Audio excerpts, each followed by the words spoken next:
Hello, this is Storybooks channel. New videos are posted every day. Subscribe and click the bell. Maria sat on this sand, admiring the enchanting skyline of the Baltic Sea, sitting just like that. Maria was dressed in short athletic, almost men's shorts, dirty yellow in color, and the most ordinary black t-shirt sat cross-legged, resting her elbows on her skinny knees. Cold sand stuck to the exposed areas of her skin. Absorbent cotton and the illuminating wind blew her disheveled hair straight into her face. Maria came to this place whenever she felt her strength was running low, always when she needed a reboot and mental calming. Today had been a difficult day. From early morning and practically until lunchtime, she ran through various interviews where she was turned around, immediately recognizing Maria's peculiar past, where she was poked and prodded by the fact that the girl had no experience at all. Poked as one pokes a small, worn kitten with its muzzle. As a rule, a kitten does not understand what it has done wrong, no matter how hard and with how much enthusiasm it is poked. That's how Maria didn't understand. How could she get experience if they don't take her anywhere without it? But no one gave her an answer to this unspoken question, and no one could give her an answer.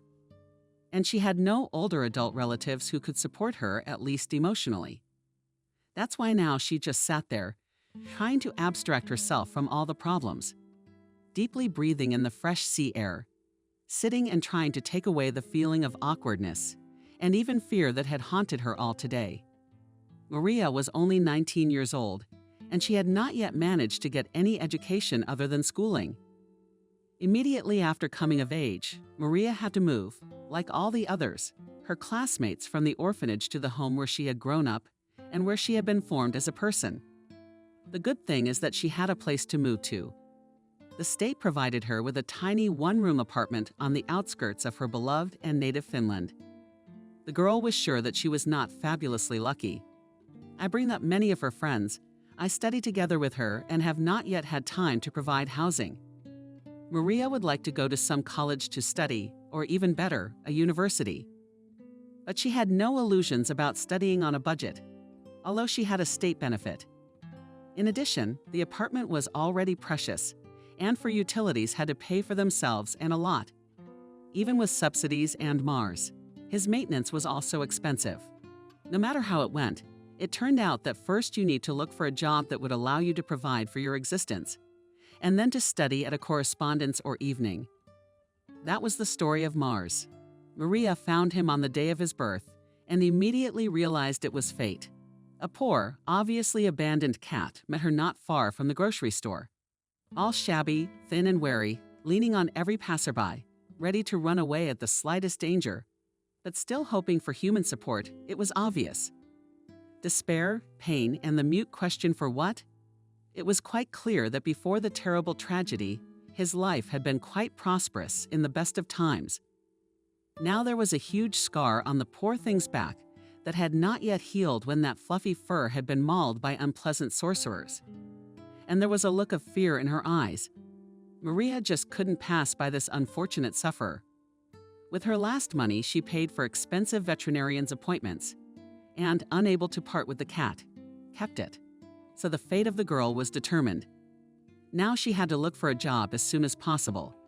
After all, it was necessary to provide not only herself, but also a living defenseless creature that she so unwisely, giving in to momentary pity, sheltered. Since then, several months have passed, and Maria has had time to work at various and even unusual jobs. But for some reason, she never managed to stay long with a job as a hotel cleaner. She was simply fired without explanation. She was removed from her position as a beauty salon administrator. The daughter of her friend's daughter, her boss, needed this job. The job of a sales consultant was also not given to the girl. She was immediately kicked out of the place, realizing that she was too shy and could not perform their direct duties, namely to bore the few visitors to the expensive boutique.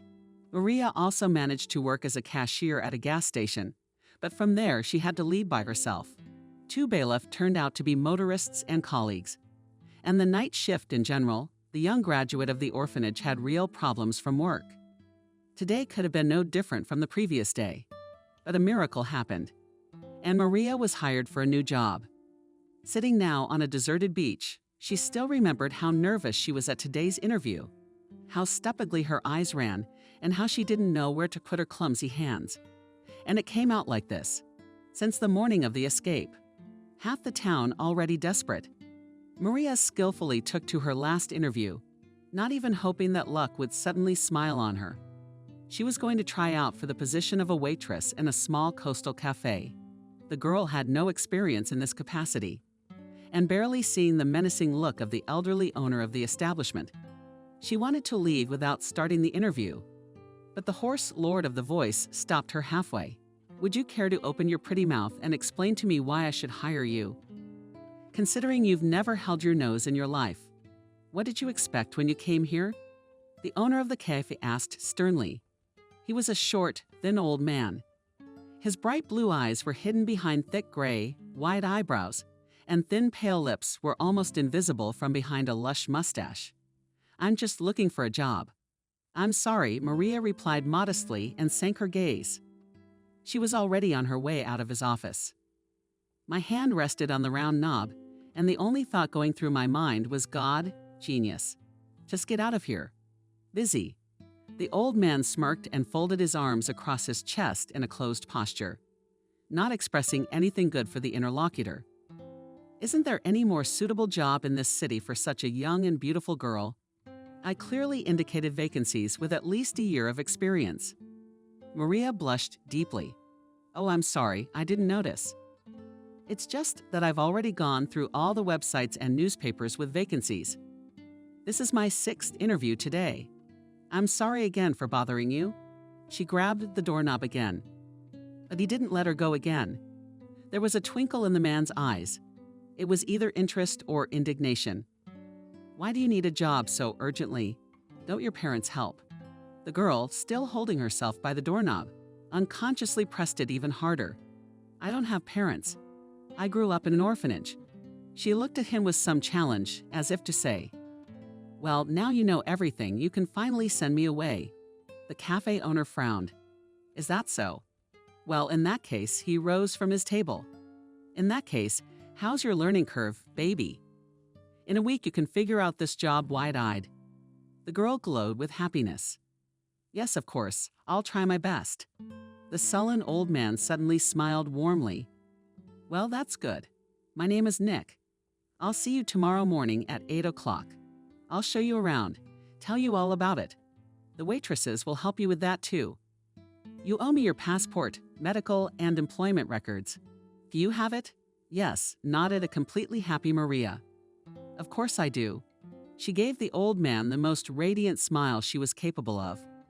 And it was as if he had changed from the evil mutterer whose grandfather had no trace of him. Now a handsome gray-haired man with a smile and slightly tired eyes was sitting in front of her. "Well, Maria." Calling her by her first name, he tentatively accepted the resume. "Nice to meet you. See you tomorrow, and don't be late. I don't like lazy people or boring people. Don't worry.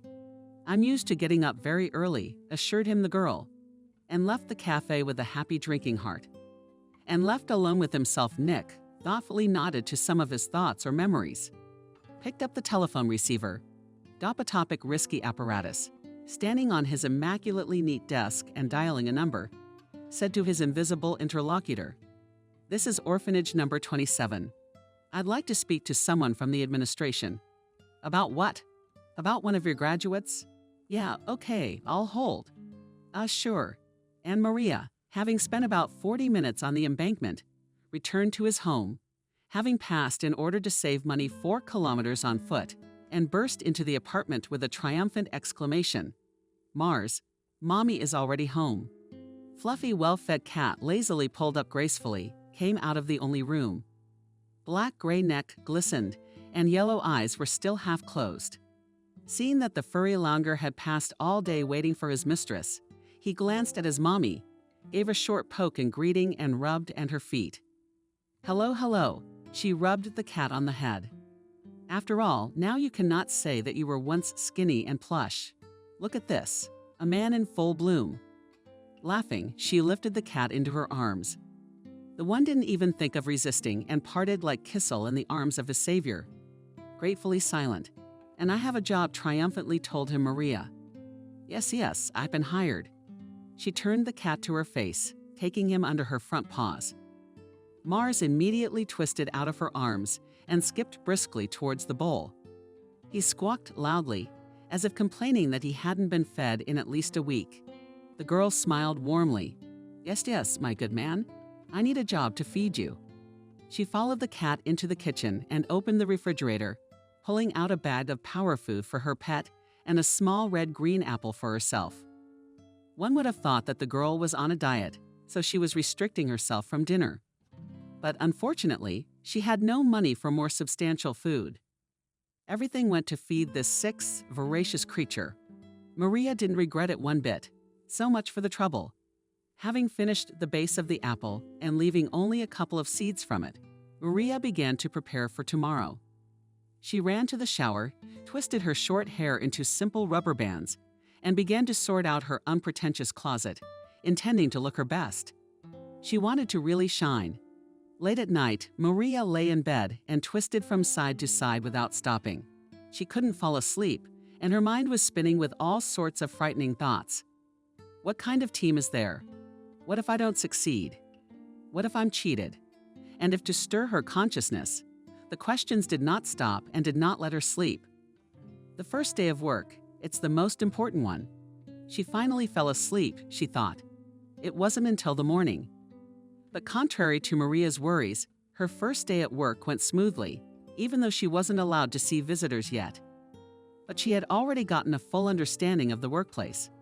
Nick seemed like a real bitch to her now. He was muttering to himself every now and then. He noticed even the smallest flaws in the work of his subordinates. And when Maria was already sure that she would not see this job as her ears, the owner of the cafe praised her. He said that she did a great job, and very soon will be able to start a real job with official enrollment in the staff. Maria was not told this rata because Nick promised a decent salary and hinted at possible tips, which she could dispose of at her discretion.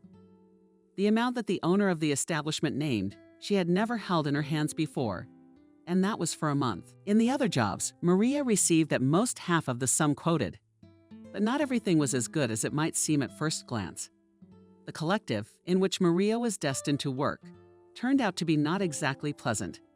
Of course, some of these people were quite nice and kind, and some, to put it mildly, they were very peculiar personalities. Adriana, for example. The manager of the cafe was a low-slung, stocky, tightly bunched, middle-aged woman. Her face was pleasant, well-groomed, her manner polite. But all this was only at first glance. If you talked to her closer, it and the new girl Adriana pulled Maria's hand, and she almost dropped the tray shaking in her hands. "Are you deaf?" "No," Maria answered quietly. "Why?" she also asks. "Look at you. Doesn't anything embarrass you?" Puzzled, the girl looked at her hands at her clothes. Then she shifted her gaze to the half-empty hall at this time of day. Most of the tables were vacant, and bored girls and waiters were either flirting with the bartender on duty or scattered in corners in the back room, immersed in their smartphones. "Please tell me straight," Maria finally pleaded. "What am I supposed to notice?" Adriana rolled her eyes due to her small stature. She was looking down at her charge, and if you couldn't hear their conversation, you would think from the outside that it was Maria who was reprimanding her boss as a subordinate. That was the thought that occurred to one of the waitresses bored nearby. And she even shook her head to chase it away. It's an obsession. Wow, Glitch is amazed. She said to herself, "You could use one of those, couldn't you? Look at you." Adriana, meanwhile, looked at all our girls. They all look like real models. It's important for business. The visitor should be pleasant to look at those who serve him. "What are you?" She carelessly grabbed the unfortunate girl by the edges, her long t-shirts brightly adopted. "Where did you find that rag in a dumpster? How could you dress like that? I'm asking you." Maria lowered her gaze again and examined her clothes once more. She was wearing thin black tights and her most favorite t-shirt with a funny cat face on it. She burst out nervously. "Nick had said I would wear a uniform, and until they gave me one, I dressed as best I could." Adriana seemed to boil over with anger. "I couldn't do it well. tastes absolutely nothing. And at the same time, go take a look at your face. She waved a small, full hand in front of Maria's face. Besides, you need to grow your hair out. You look like a kid. And learn how to do a proper makeup. Ideally, of course, a nose to the forehead. What did he see in you? Oh, of course. How could I forget? Poor, poor, poor orphan. Squeaky, cool, theatrical voice stretched Adriana. Ah, it's disgusting to watch. And the manageress, deliberately hitting Maria with her heavy shoulder, went away to the back rooms. And the newly appeared waitress, and a lump came to her throat, put the tray on the table and ran to the restroom. There she washed her face with cold water and dared to look at herself in the mirror. In the reflection was a young, quite pretty girl, quite short haircut. Beating all the big nicknames of hair was gathered in a small ponytail on the top of her head. Since the hair was short, in the ponytail was able to gather only a small part of them, and the rest of the cheerfully fluttered and were free from the multicolored shrinking rubber band's large green shade. The eyes hid behind hollow and long naturally dark lashes. The plump lips trembled, giving away Maria's last efforts to hold back from finally bursting into tears. She turned in profile, wiggling her nose. It was indeed slightly larger than average. It was a beautiful large nose with a slightly noticeable gorilla. Maria's favorite kindergartners had always told her it was a real Greek nose. The guys, classmates, speculated in jest that she had maybe Georgians or Italians in her ancestry. But all these insinuations quickly stopped already in the 6th grade, when from a small, ridiculous girl, Maria began to gradually turn into a fragile teenage girl. Her unusual beauty silenced the evil tongues, and their owners to seek reciprocity in the first love. Generally speaking, in general, Maria has never been complex about her appearance. But today, after all the harsh words Adriana had said, she wasn't sure that she was really beautiful. Well, or at least just pretty. And that t-shirt god, what was she thinking? Maria shook her head and chased the horrible thoughts away, and resolutely walked out of the restroom into the narrow hallway. She immediately bumped into another waitress. Oh, Maria, I'm sorry. Thank God, it was the most ordinary, simple, and without any special pretensions girl. From the looks of it, she was a little older than Maria herself, and there was nothing in her appearance to catch the eye. Just an ordinary, rather nice girl. Nothing. And you, I'm sorry, let me remind you what your name is. Maria tried to smile across the morgue at the blush in your eyes, Emily. The girl smiled amiably. It's not a big deal. Don't take offense at Dasha. She is not like that. And most importantly, do not be afraid of her. She's just a little mean. She has a complex because of her height. I'm not an easy fake, you know. Yes, Maria nodded. Thank you. I understand. You should. Emily perked up. You know, maybe we could go for a walk after work, and I'll call Molly. She's a waitress too, and she's smart, remember. If you get the job, we'll work the same shift, the 3 of us. She tilted her head to the side and squinted her sly eyes. Sure, I'm all for it. Maria looked at her new friend gratefully. Listen, can you show me everything here and explain it to me properly? I don't know who to turn to. Nick seems to be in a bad mood. Emily laughed today, never in a bad mood. Of course he is. Come on. She took Maria under her arm and dragged her into the large kitchen. There Maria was introduced by the cook to the various technical staff and finally to one of the bartenders who had come here for a snack. After the shooting, each of the employees here was supposed to have a hot lunch. And if like this, Alec tried to be close friends with the kitchen. One could not worry about his food at all. Maria noted to herself that not everyone here was happy about the addition to the team, but there were no more like that horrible Adriana. Maria breathed a sigh of relief. It was better that she was not noticed at all than to be noticed and biased. Otherwise, apart from this incident, the day had been quite fruitful. At the end of the shift, 3 young girls were walking along one of the city embankments. They stopped at a small stall with ice cream and bought some for themselves. Maria, citing the fact that she does not like sweets at all, did not buy herself a dessert. In fact, she simply did not have money for it, and she was ashamed to admit that she was starving. They sat down together on a bench with a beautiful view of the water and began to talk animatedly. Well, tell me about yourself. Where are you from, and what are your hobbies? Why did you decide to work with us? Emily licked her ice cream with one eye, looking at her new colleague. Oh, I don't know what to tell you. I am the most ordinary. Maria answered reluctantly, worn and raised here. Why did you take the job? Wherever they took me, that's where I got a job. She smiled a little. I always wanted to be a marketer. Advertising, the service industry, has always been interesting. So I wanted to learn how the business worked from the inside. Molly, sitting on the very edge of the bench, lazily raised her voice. Then why didn't you go to school? Why didn't you go to school? Molly was older than the other girls. Tall, slender brunette. Dark eyes looking at the world distrustfully, and at her friends looking down on her. Maria squirmed involuntarily. She was embarrassed. Turned away from her new friends. There is no possibility, she muttered. That's why I need money to work at once. But the opportunity is always philosophical, said one, taking out of the pocket of his coat a pack of cigarettes and a lighter. When smoking with Riva, eyes sighed. There would be a desire and brains, she grinned. With brains you can even enter on a budget get any kind of scholarship. Yes, but I have to pay the rent. And I have a gluttonous cat. In general, it's all hard with sadness in her voice, said Maria. Emily came back into the conversation, almost partitions in the play with their ice cream. But still, what kind of a good soul is our chief? No offense, Maria, but you're not doing a very good job. I mean, work-wise. And Nick took pity on you for being so inept. He's so hard on the others, though. Emily giggled. But please don't take offense again. Molly commented strangely and looked at poor Maria with a sidelong glance. It gave her goosebumps. Why did he take you on so quickly? I remember when I was setting up on my own. It was hell. He's a real pedant in our neck of the woods, and he needs experience, skills. Yeah, he even chases the cleaners around like they should be scrubbing floors and prepping the ore. I wonder why he's so attracted to you.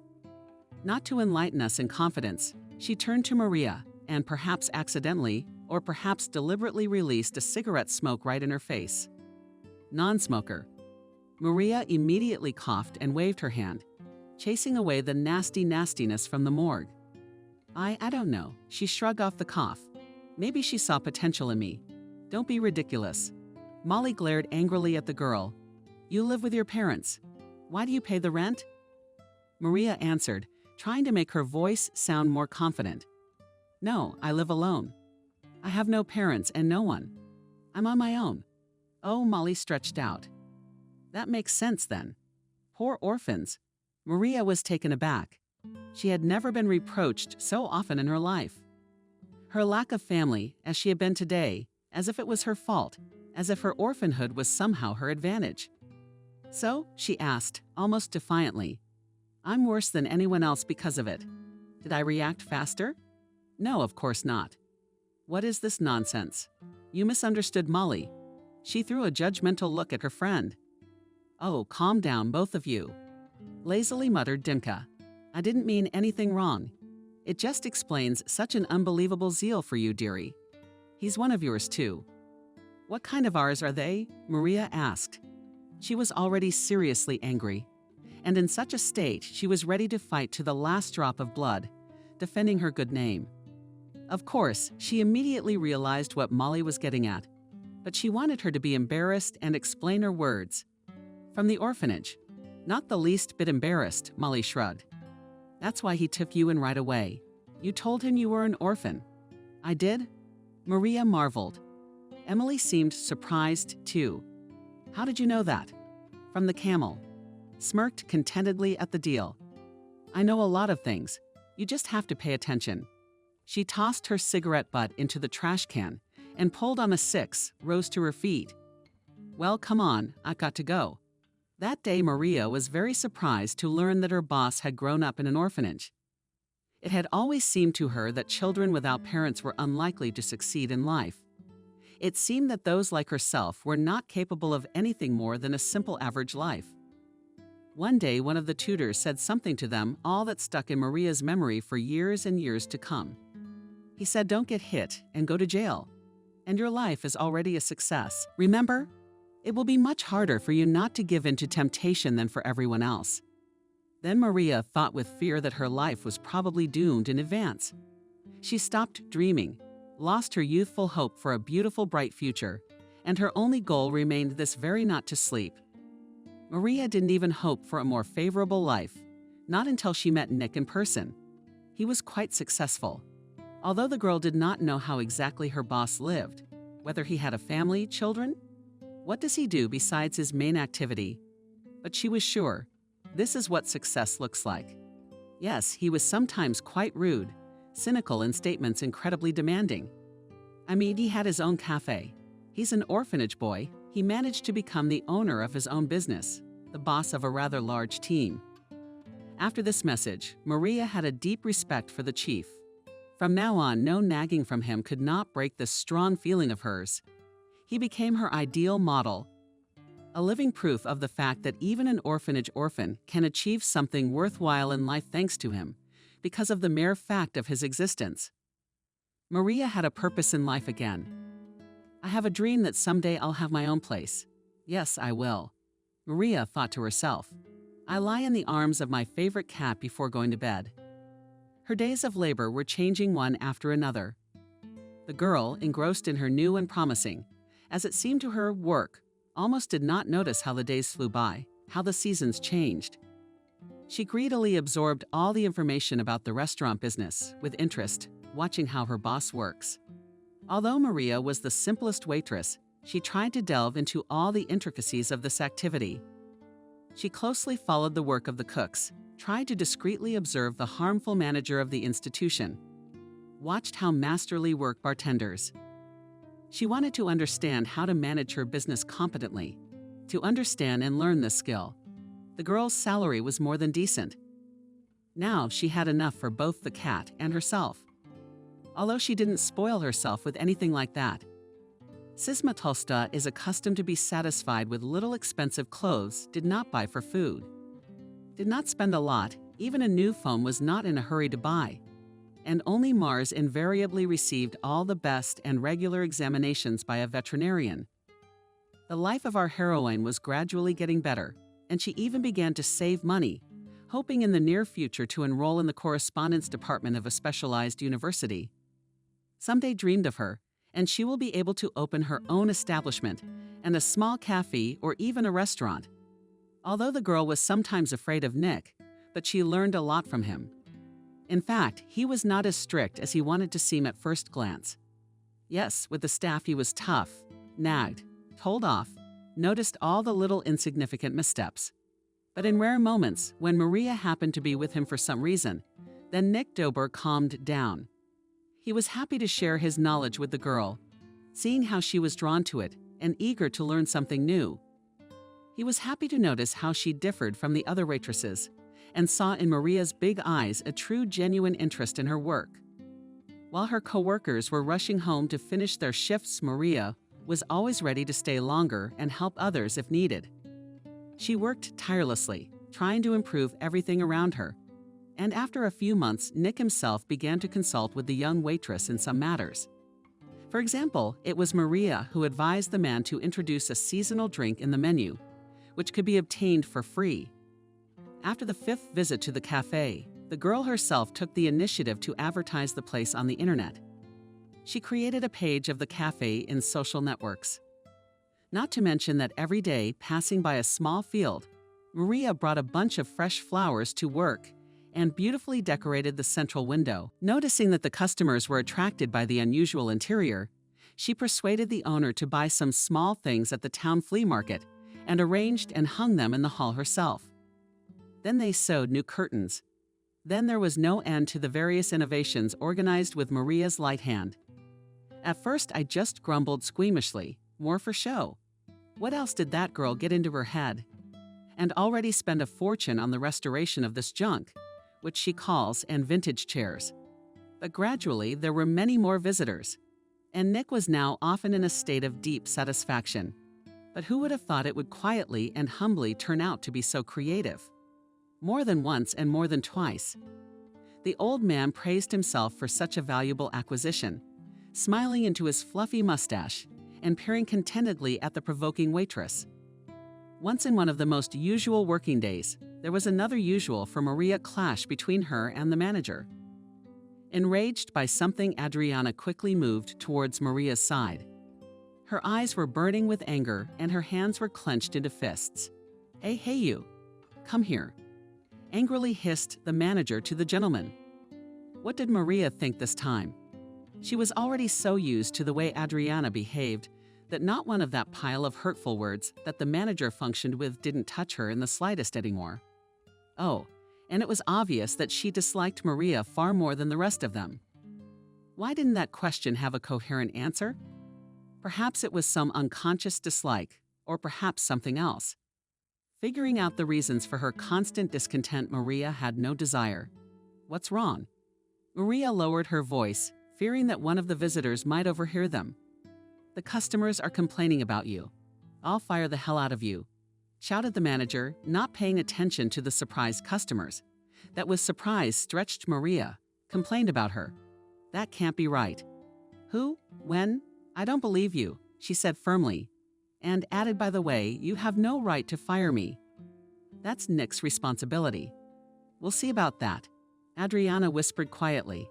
Those 3 men you served last night, that's who complained about you. I'm gonna tell the chief, just so you know. If I don't, he will. He won't worry. Maria's thinking, what other men? What could have been disgruntled? She went through in her thoughts all those visitors that had served yesterday and could not understand who exactly she was talking about.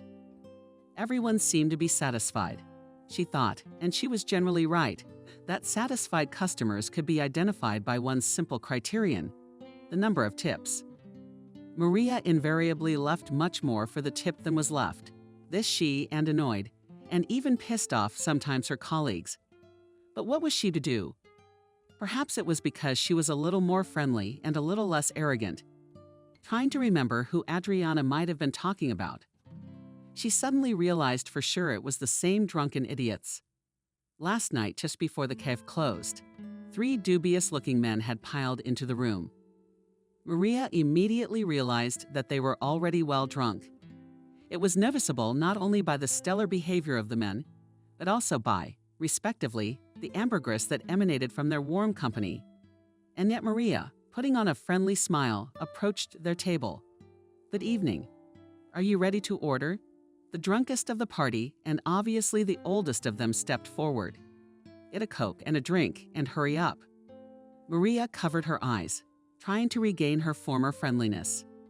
What exactly can I get you? She reached over to the menu on the table to open the page that listed the alcohol available. Pick something specific, and I'll get it to you in a jiffy. But the man poked at random at the menu and got married, if you will.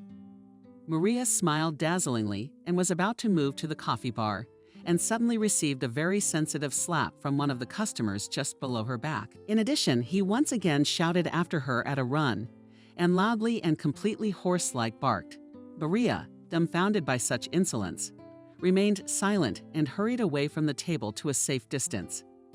She flashed with indignation, went to the bar and said to James Berman, "What kind of assholes are these? I hate them." The guy, not at all distracted from making cocktails, and stretched in response. Yeah, it happens." And Maria continued to resent him. "And we don't have male waiters. What am I supposed to do? I don't want to serve them."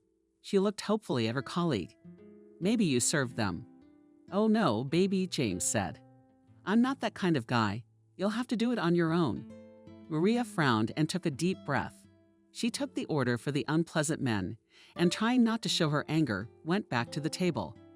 For the next hour, the tipsy customers drank again and again, and it seemed that there was no end to it. They were making noise and behaving in a completely inappropriate manner. The girl even managed to regret that the institution works until the last customer. It had been her idea, but all things must come to an end. When the drunks asked for the bill, Maria was overjoyed. Well, go away, she thought to herself with relief. Leaving, one of the drunken men called the waitress again. "Hey, honey, come with us for a walk. But don't say no. I don't like to be refused." He smiled predatorily and approached Maria almost closely. Poor thing was immediately infected by the thermonuclear smell of alcohol from his open mouth. She instinctively almost vomited. "No, thank you. I need to go home." "Not without me, bitch." He grabbed Maria's arm roughly. "Let's go," I said. Maria stared helplessly. Unfortunately, there was no help from anyone. James was cleaning glasses with a serious face. All the other girls had long since gone home, screaming for help. Maybe a kitchen worker from the street would stand up for her. But he's not here right now either. And Maria, not knowing what to do, blurted out the first thing that came into her head. "Oh, yes, of course. All I have to do now is close the shift." She overpowered as best she could both the nastiness and the feeling of nausea smile at her abuser and twisted out of his flexible clutches. Now, just a moment, freed, she took a couple wide steps back and quickly headed for the back room. The man shouted after her, "We're waiting for you outside." Disgusted, she laughed. He left the place with his buddies. Maria was finally able to breathe. She huddled in the furthest corner of the back room, leaving James to close up the place and do all the evening formalities.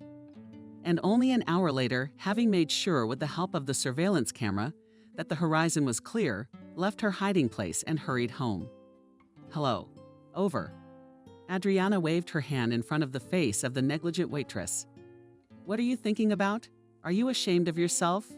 I repeat, you are being complained about. You're closer to being fired than ever." Maria, waking up from her long thought, politely replied, "You're talking about those drunks. What didn't they like? They certainly left happy." "What are you talking about?" "This afternoon, they came back disappointed." "Adriana." The voice sounded viciously aggressive. The waitress asked in surprise today, "Who does that?" "This is the first time I've heard of such a thing, to come back with a complaint only the next day." Today, Adriana teased his charge in the nastiest voice possible. It was today that they came to file a complaint. They said our waitress cheated them. What do you say to that? Maria looked up and firmly looked the manager straight in the eye. For the first time in a while, she was ready to fight back against Adriana. "Look, you're on to me now. I have served these people with dignity far better than they deserved. All my own. I performed my duties to the highest standard. But do you really think you have the right to demand that I go with them to the middle of nowhere? That's absurd. My only deception was that I came back from their persistent solicitation of a certain nature. You seriously think that's grounds for dismissal?" Maria's eyes through real lightning. Adriana puffed angrily. "Why did you agree then? Why did you promise? It's irresponsible." Shouted, she suddenly squeaked to the left, as if Maria herself had been deceived in the best expectations. "I was just defending myself that way." He grabbed my arm. I didn't know what else to say or who to turn to for help. Maria thought to herself, "Where were you at that time?" Adriana was embarrassed and looked away. And then a man came from behind. He silently approached the arguing female employees. And it happened that only Maria noticed his presence. Adriana continued to fiercely shove her subordinate. One must work in such a way as to give oneself completely to one's work. "Where have you been? I don't concern you anymore. I come and go as I please." "I see." At these words, the supervisor standing behind her curved his lip and frowned unhappily. And Maria smiled contentedly at his reaction. But the furious manager simply didn't notice it. She continued, "And here I would go for a walk with them, if it is important for work, that it was difficult for you to spend the evening in the company of men. And now I have to deal with disgruntled customers. I will fire you today." Adriana, your reaction to Maria's perfectly appropriate behavior. I am unpleasantly surprised. The chief's menacing voice behind her back had the effect of a bomb going off. Adriana did not expect such a turn. She almost jumped and turned around sharply. Nick was speaking slowly to her. "It is important for our work that the manager of the cafe is always at his workplace. Besides, Maslov has no drunken visitors, and even in such a shameful way. What you propose to perform, Maria, is not exactly our profile, and they shouldn't have been allowed in the establishment at all. You were the one who should have been selecting the guards a week ago. Isn't that what we agreed to at the last meeting? But I can see Maria did just fine without you. I'm thinking more and more often The chief paused deliberately. Adriana pulled her head into her shoulders and stood as if at bat, waiting for him to continue. More and more often I think that she would have been much better. And the manager finished the chief and looked meaningfully into her eyes. The astonished Adriana opened her mouth and darted her eyes in surprise. Unable to respond to such a tirade, but a few seconds later she just burst into tears. Of course, Maria, you always protect your own. She's the unfortunate one here. She put her fingers to the corner of her eyes, imitating a child's crying. Keep pitying that little chicken. As for me, I'm leaving this rotten hole immediately. She threw the folder with the new menu she was holding and rashly rushed out. Nick frowned in his usual manner and then looked at Maria, who stood, frozen in shock, and grinned. Events seemed to be moving much more quickly than I had anticipated. Oh well, as they say, it's all for the best. The chief left Maria completely bewildered, wondering what would happen next, and retired to his office. Here he sank heavily into his chair, stroking his mustache thoughtfully. He had been thinking for a long time that Adriana should have been fired. In the first place, he suspected that the yard manager was howling for change from the till. And secondly, that horrible temper of hers and the way she behaved with her subordinates.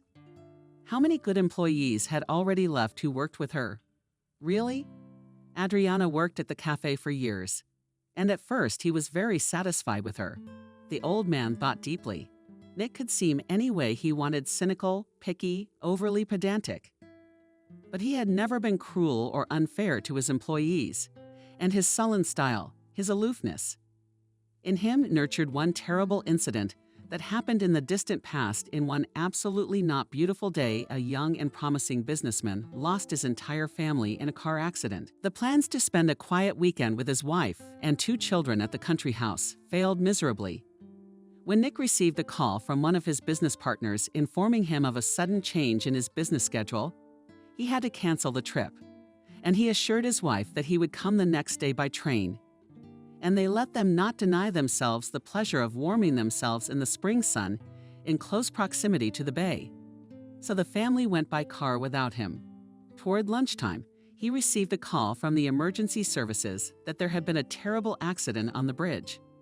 None of his family survived. His wife and 8-year-old son died on the spot, and his 16-year-old daughter was rushed to the hospital the next day. That's how he lost all his loved ones in an instant. Failure has haunted him ever since. A once thriving business languished without the attention of its owner, and an entire chain of successful restaurants was run over by fast food giants. And now at the end of his life, he was just a miserable old man, still unmarried, childless, and disillusioned. All he has left is the small waterfront cafe he was the first to open. A 3-room apartment in the center of Finland and a long-abandoned house on the shore of the Gulf of Finland. He had already given up hope that he could be happy again. But then, at the very end of last summer, this young shy girl came to him for a job. She reminded him so much of his dead daughter. Nick turned on his computer, opened the video surveillance screens, zoomed in on the central hall, and looked at her closely again. This girl is so fragile and so strong. She too has had her share of suffering in this life, just like him, who himself had lost his parents as a very young child. His father died in the early days of the war, and his mother died of cholera in evacuation. Now it seemed to him that his fate and that of this young girl were somehow connected. Why had she caught his fancy? Maybe it was just senility behind the brackets. But sometimes it seemed to him that this Sorokin had the soul of his dead daughter's smile. His Marinka was smiling the same way. God, he seemed to be going crazy. He stared at the images on the screen again. Maria was taking orders from another customer and chatting cheerfully with them. He smiled involuntarily, looking how haughty she was. At first, the couple relaxedly discussing their choices with her. It's always like that with Maria. It's like she brings out their best qualities in people. It seems that he has finally made this important decision for himself. Nick turned off the computer, stood up and headed downstairs with a firm step. Maria finally had the day off today. She decided to spend it the way she had long ago planned to spend the whole day in bed, cuddling Mars. and now she was lazily lying in a pile of colorful pillows, stroking her big cat, occasionally falling into a shallow, pleasant sleep. She was snapped out of this marvelous pastime by a sudden phone call. It was the chief himself. What could have happened? She quickly answered, frantically jinxed again. "Hello, Maria. Good afternoon." No distractions. Pan's calm, slightly husky voice always had a calming effect on her. "No, why?" replied the girl, assuming an upright position. "Is something wrong?" No. What do you mean?" "Yes. Can you come to work right away?" "Next week, I'll make up for your lost day off." "Oh, well, yeah, sure," Maria said. "I'll be right there, Nick." She started packing before she even finished the call. 40 minutes later, Maria rushed to the cafe, confused in her own thoughts. Does he really want to fire me? With apprehension, she thought. I don't think so. He promised to make up for the day off. She walked inside, nodding her head to her coworkers. Passing Emily stopped the girl on the approach to the office of the boss. "Why are you here?" the waitress asked, surprised. "You have the day off today." "I don't know myself. Nick called me, said it was urgent. I don't know what to think." "Why are you like this? Is something wrong with you?" "Concerned?" I asked Maria. "So you don't know yet?" Emily raised her eyebrows. Adriana was fired. That's what. Can you imagine? We're all on pins and needles today, just in shock. She's conspiratorial, lowered her voice. The girls are whispering, saying there's a terrible change coming. Seems our old man's out of his mind and wants to fire everyone. I think he's closing down his business. Or something like that, I don't know exactly, but there's definitely something going on. She grinned nervously. Well, we don't know that for sure. I'm afraid he's called you in to fire you too. The law says you have to give them 2 weeks' notice. Too bad we just became friends, she said in a high-pitched voice. All right, well, good luck. I'm off. In the meantime, she fluttered down like a frightened bird. Maria panicked. His knees shook, and his mouth instantly went dry. Having failed to regain at least a semblance of calm, she timidly knocked and entered the chief's office. Nick, hello again. Hello, Maria. He said it a little too sweetly. Surely now he will say that he is sorry, but he has to fire me. Maria's mind raced. She tried to restrain herself, but all the emotions were reflected on her sensual face. You don't look so good today, do you? I must have pulled you out for nothing. My bad, Nick said. He made her even more upset. Here's what I wanted to do. He sighed. Maria, tell me, do you like working? Maria felt as if the ground had gone from under her feet. She turned even more pale and visibly nervous and replied yes, very much. It's my best job. I am interested in the food service industry and me. I am just happy to work for you. The cafe owner smiled. That's a good thing. But I guess you wouldn't want to work all your life as a waitress, right? There are other opportunities in life. Maria didn't know what to say to that. She was ready to fall to her knees, cry, do anything to keep him from firing her. No, I don't want to leave. Please, I'll work as long as I have to. Don't fire me. The girl blurted out in her heart and cried. The old man's thick gray eyebrows crept upward. Maria, what are you saying? I didn't mean to. What made you think that? He rose from his seat. All right, it doesn't matter. But don't cry, don't cry. He awkwardly stroked her shoulder. Anyway, in a nutshell, Adriana doesn't work for us anymore. So I'm going to offer the position to you. How do you feel about that? Maria pulled her tearful eyes out. I don't know what to say. She just couldn't believe what was happening to her simple waitress and the position. I'm the manager. Thank you. Of course I'm in. I mean, I'm so glad. She wanted to throw herself at the old man's neck, but she was just in time to be yanked out of the chain of command. Oh, great, Chief, with a loud clap of his hands. I know you're already aware of your future duties.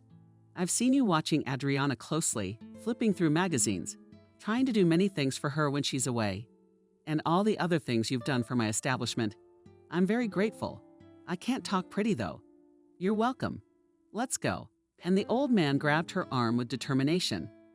The whole team has been warned in advance by their boss. Already gathered in the kitchen of the cafe for such news, which he was about to tell his employees. He even told them to close the establishment for an hour.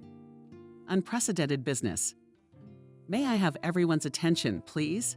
The chef has raised his hand in the air. I'd like to introduce you to our new manager. He paused for a moment. You all undoubtedly know this man well by now. He looked around at all his employees, including Maria, who stood modestly next to her colleagues. Maria, please. The host nodded to Maria with a gesture indicating that she should step forward.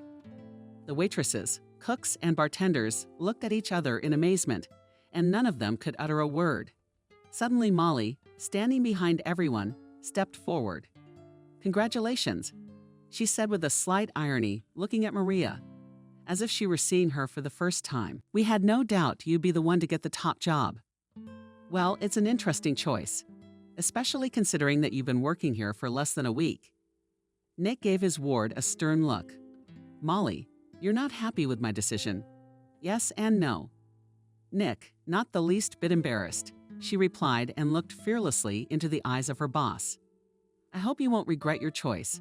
Then Emily gave her high-pitched voice. Maria, what a good girl you are. Congratulations.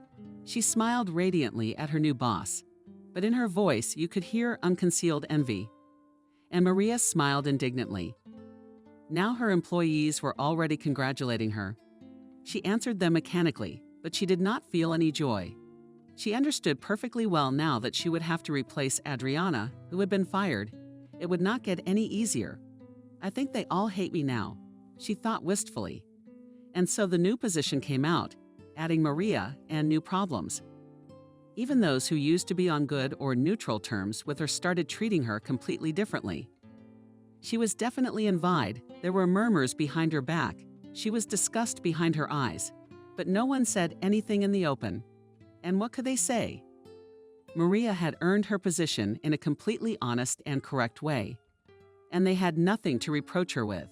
Now she had more work, but her salary became even higher, and she could afford something she had never dreamed of before. She could, but did not allow money, continued to save, dreaming of the time when she could put them in real business. Thus, everything went its way. On one of the most ordinary working days, Maria was finishing preparations for a big banquet. One of the local rich men had rented the whole cafe for the whole day, having decided to celebrate his girlfriend's birthday in a big way, so to speak. Maria prepared everything perfectly, as always.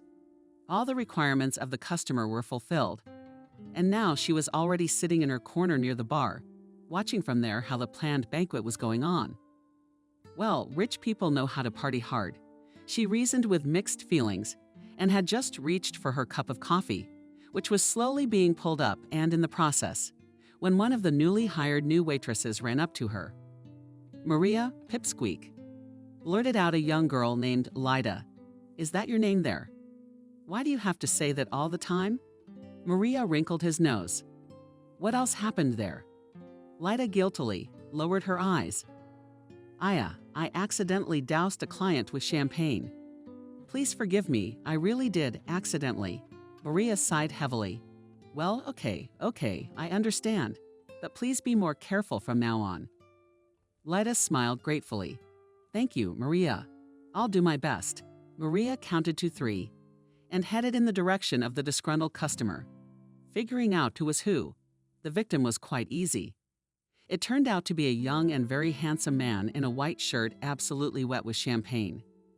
His face was skewed by a disgruntled grimace, and his hair emphasized his dark and shiny eyes. Maria suddenly caught herself thinking that she liked him. She restrained herself. She found time and approached the young man. Good evening. I'm Maria's manager. We have already met when you ordered a banquet from us. You wanted to see me? The young man's stern look softened when he saw the manager, and Maria smiled broadly. Why don't you watch your waiters? Look what that girl has done. He spread his arms wide, pointing to a large wet champagne stain. Oh, if you'll excuse us. She's just had a nervous breakdown at work recently. The result.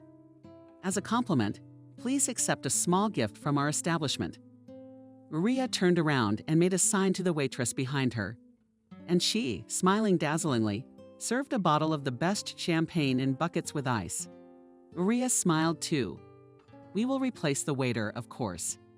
The girl will be interviewed and punished accordingly. I guarantee it.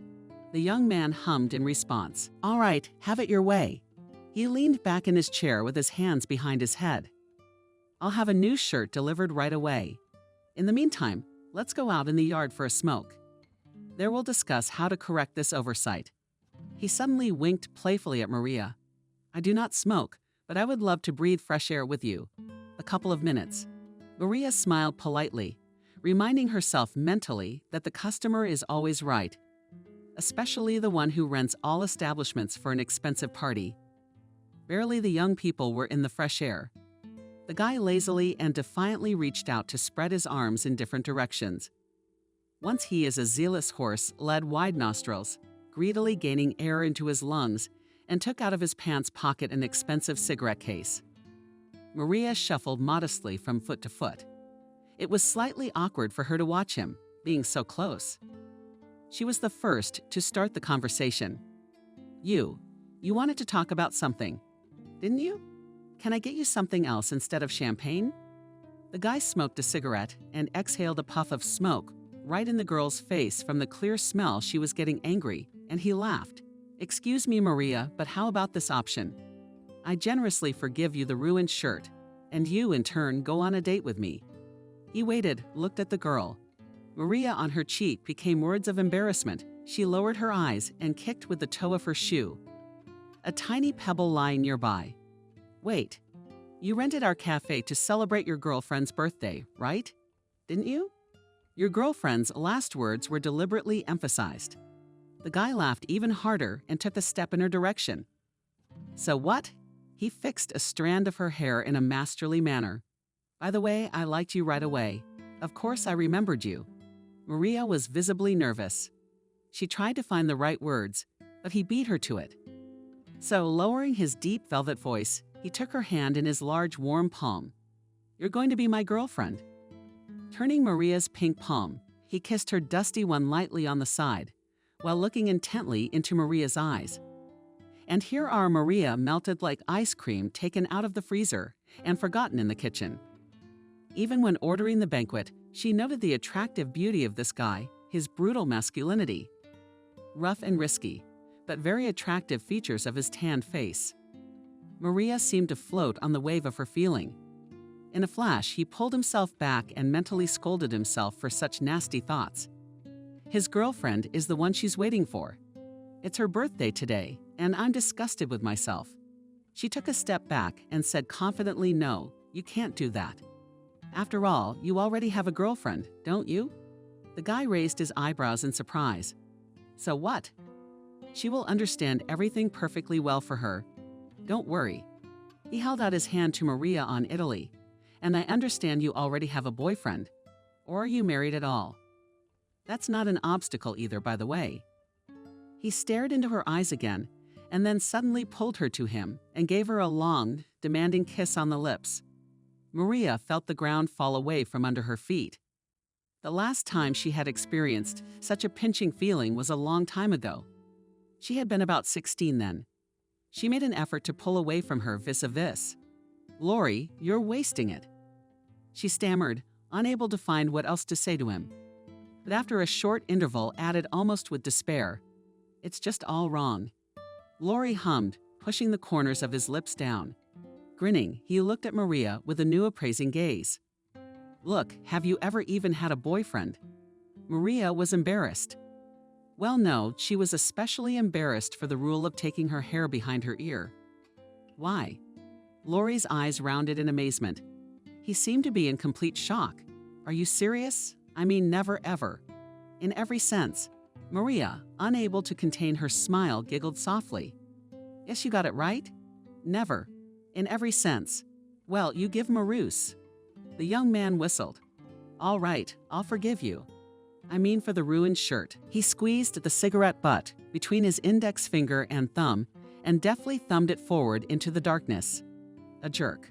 Olenka's waiting for me. He smiled again, showing perfectly straight white teeth, and disappeared behind the doors.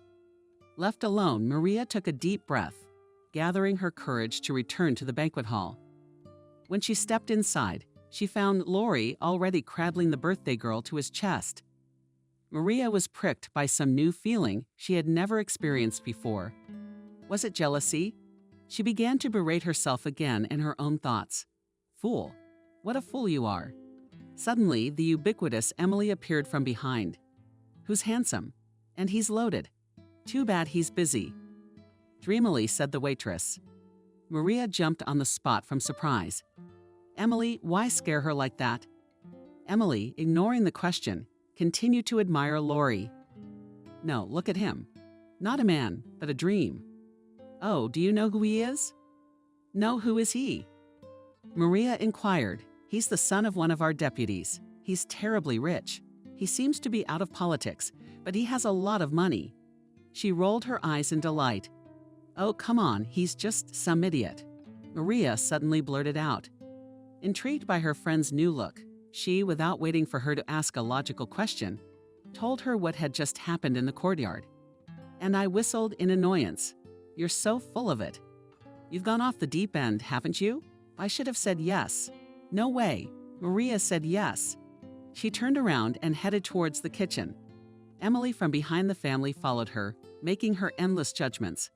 Since the day of that ill-fated banquet, several days passed, and Maria finally had a chance to take that extra day off, which the chief had offered her the day he pulled her off the couch by appointing her manager. That time, Maria decided not to lie around, to do a lot of things that had been piling up for a long time. Maria, hi. How was your weekend? On the first day of the week, she was immediately greeted by Nick. Hello, I'm fine, thank you. Went to the news store. What did they open? I just bought my cat a new house. She's got a big smile on her face, spreading her arms wide. It's huge, and it cost more than my apartment. The girl laughed resoundingly. Nick laughed back of those cats. I have a kitty at home too. Butterscotch is so cool. It's horrible. And what is the name of your cat, Barsick? Maria smiled. I found him a few years ago at the store, all sick and beggarly. It hurts to remember. The desire to help a poor stray is very commendable. I'm glad my manager has such a bright soul. I never doubted it. Maria was embarrassed by the compliment. She was even a little embarrassed. Why did her boss praise her so much? She all tensed up, preparing for what is about to say, old man, I wanted to discuss with you. There's 2 questions.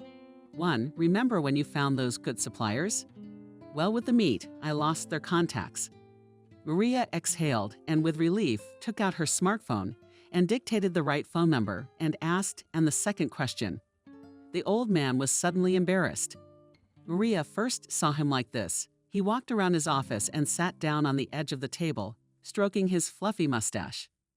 The second question, girl, you must have noticed that some of our employees, how to say it, dislike you. Maria lowered her head as if she was guilty. Yes, I have noticed. I don't know how I can change that. Forgive me. The old man rolled his eyes. Maria, I don't like your kindness, honestly. But in some moments you have to be tougher, bolder, persistent, if you will. For instance, remember when Molly asked you to fill in for her? I remember, it was a few weeks ago, the girl answered. I can literally feel it in my bones. Okay, but first of all, you're not a waitress anymore. You shouldn't be filling in for waiters, you know. Of course not. But her sister was sick at the time. I couldn't fill in for her. I couldn't help Molly out. She needed to support her sister. Nick laughed sadly dearly. Dinah doesn't have any sister.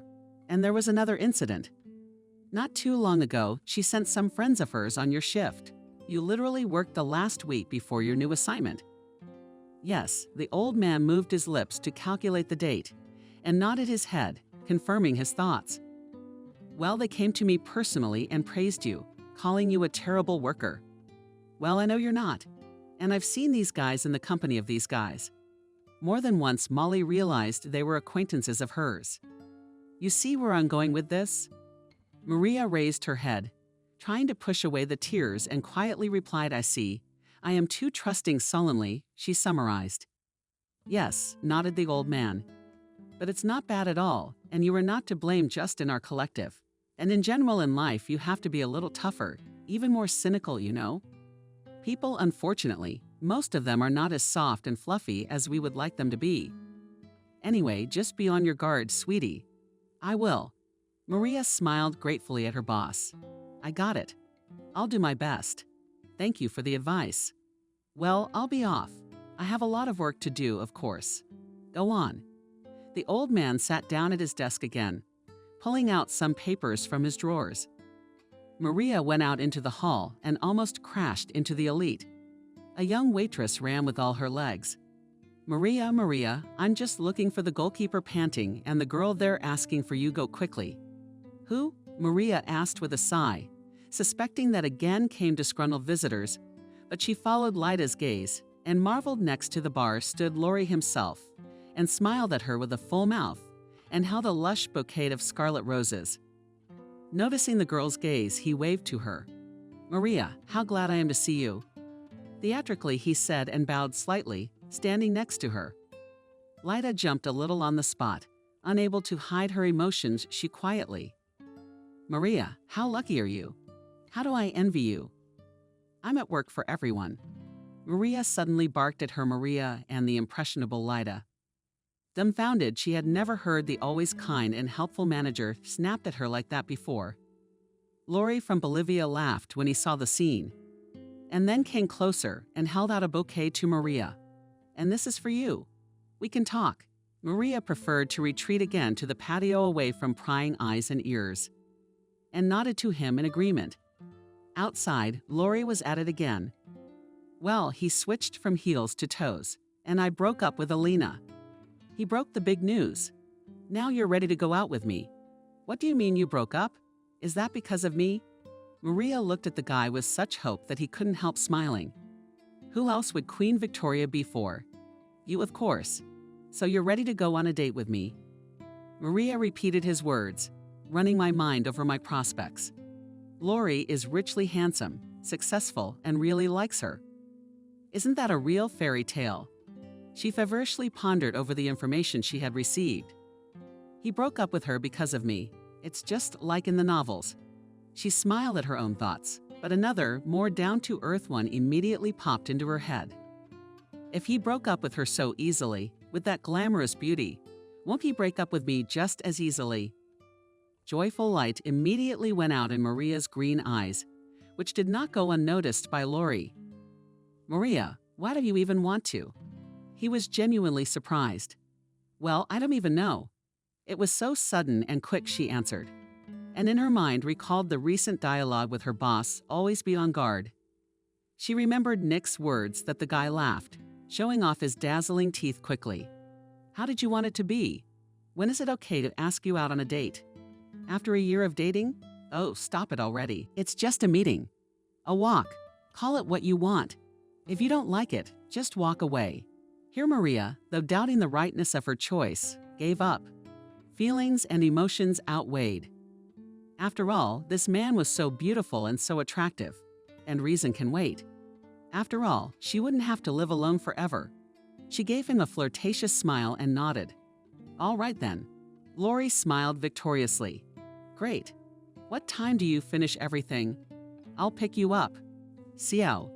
He gave her a casual peck on the cheek, waved, and left. She didn't have time to dress up properly, so she quickly ordered from the marketplace the first dress that caught her eye. And in an hour, the courier brought a couple of sizes to choose from. Arriving by 7 o'clock, Laurie whistled and raised one eyebrow when he saw her in the outfit. Look, you look shocked, shocked. Maria smiled and blushed lol at the compliment she received. She was very pleased with his praise. Laurie sat her on the front passenger seat of his luxurious sports car, closed the door, and himself literally jumped behind the wheel. The car made a noise like a beast and in 1 second took off from the place.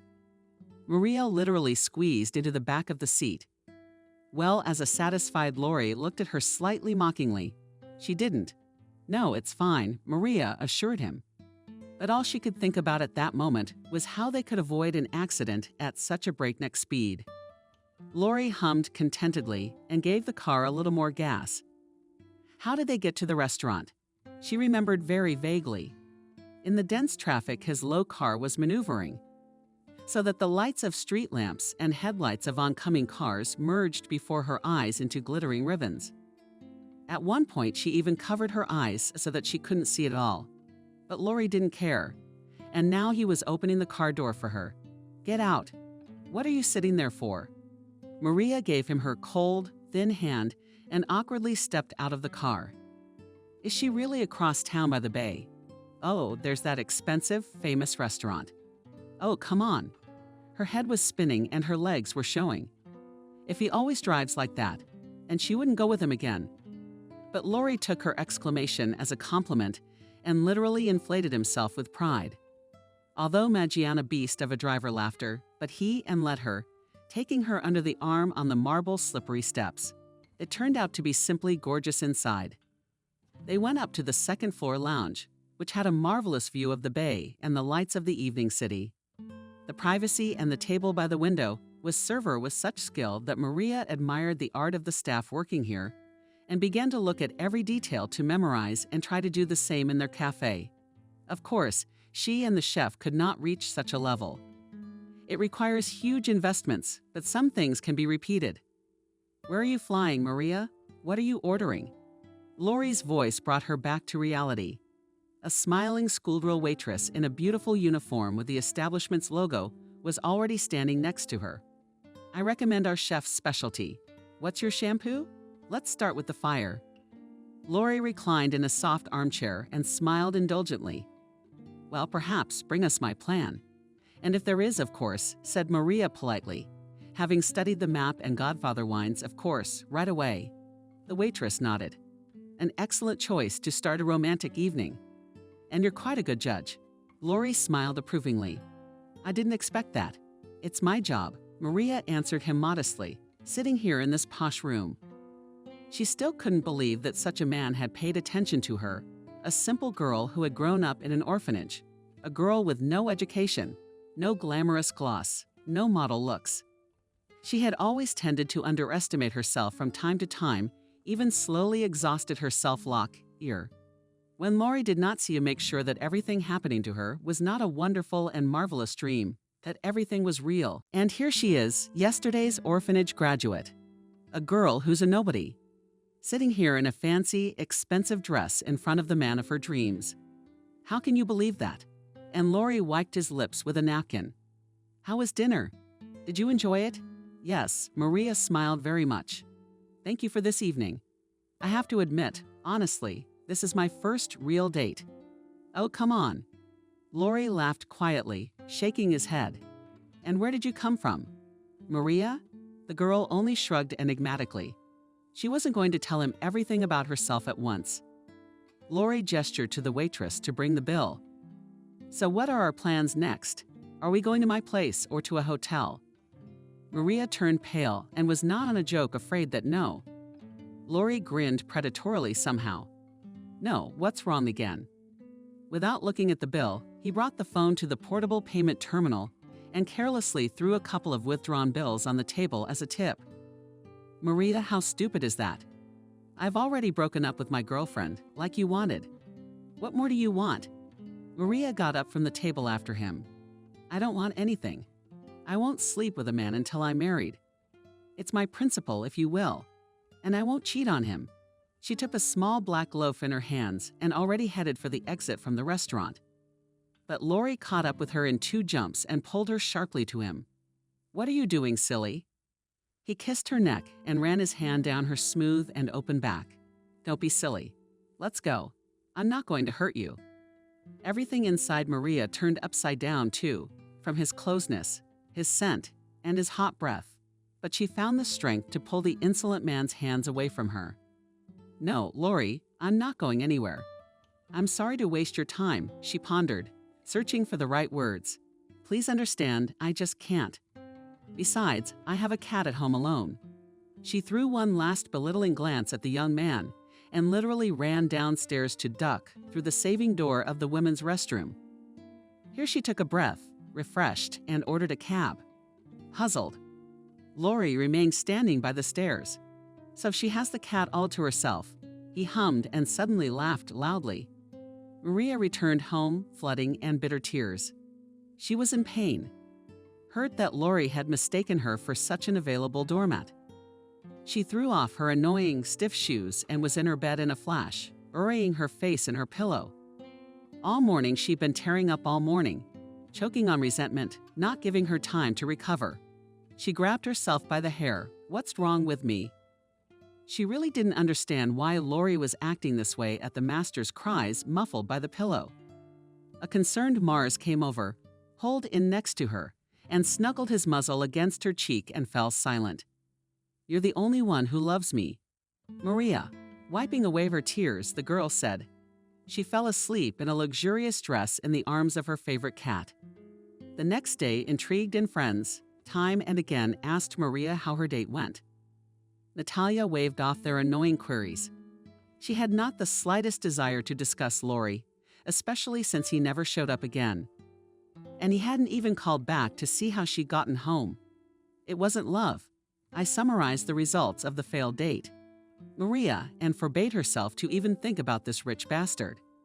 In recent days, Maria spent more and more time with the chief. He paid a lot of attention to the training of his new manager.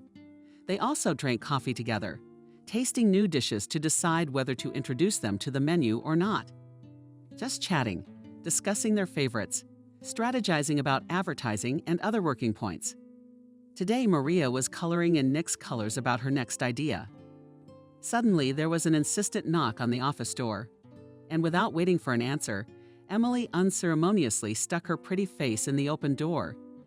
Maria stretched out the waitress, trying to observe business etiquette. It's like that in there. You won't believe it. She couldn't stand it. She habitually switched to the first name. What? What happened? The manager got up from her seat. What happened again? I'm worried. There's your boyfriend again. She giggled happily and said that yes, go and see for yourself. From impatience, she has already completely leaked into the office of the chief and pulled Maria. The girls and I are shocked. You do not even think to not be a fool and better agree. Considered all the way up the stairs as a waitress who understands nothing, Maria. Jan, stop please. She begged at last. What should I agree with? Oh, now you'll see for yourself. Delightedly giggled Emily and literally pushed her into the hall. Seeing what was happening there, Maria involuntarily shrieked quietly in the middle of the room. Lori stood there in a light-colored suit without embarrassing the numerous customers. Next to him was a huge basket filled with an unimaginable variety of flowers. Behind, along one of the walls, was a small orchestra. Seeing Maria, Lori waved his hand and the musicians played an enchanting melody, and he went up to her and got down on one knee. In his outstretched hand was a red velvet box. Maria, my dear, I thought about what you said. You are absolutely right that someone like you cannot be taken lightly, so I've made a decision. In one fell swoop, he opened the box and inside glittered a ring with an impressive stone. Will you marry me? Sneakily, he asked. Maria froze like an ancient statue, or an enchanted princess from a fairy tale, on whom an evil sorceress has cast her terrible spell. Almost all of the available staff had already piled around, and even some of the visitors from the kitchen were interestedly peeking in, the technicians and cooks. All of them were hungry for more than just bread and spectacle. The people froze, just like Maria herself, waiting for her answer. Maya, I don't know. I'll wait now, please. She suddenly blurted out and rashly rushed back up the stairs. Nick. In desperation, screamed Maria, burst into the familiar office. Nick, you're the only one. Can you help me now?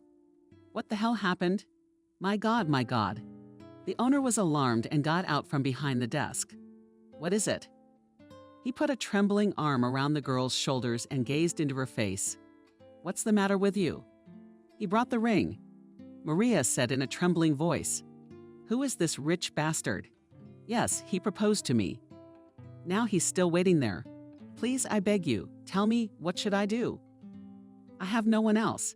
And Maria burst into tears, burying her face in the old man's shoulder. Come on, my little girl. I'm touched. The chief stroked her head with his rough palm and coaxed her. You did right to come for advice, didn't you? I've lived my life. I've seen a lot. I can see right through people like that Lori of yours. He lifted her face by the chin. You shouldn't agree, he said firmly and frowned his bones and eyebrows. Otherwise, you might regret it bitterly later. changed beyond recognition. He spoke with such trepidation in his voice, with such evidently audible and sadness, as if he were instructing his own child. Now go and take your fate in your hands and think hard about your decision. Don't chop off your shoulder, he told her lastly. Maria felt dizzy and her eyes darkened.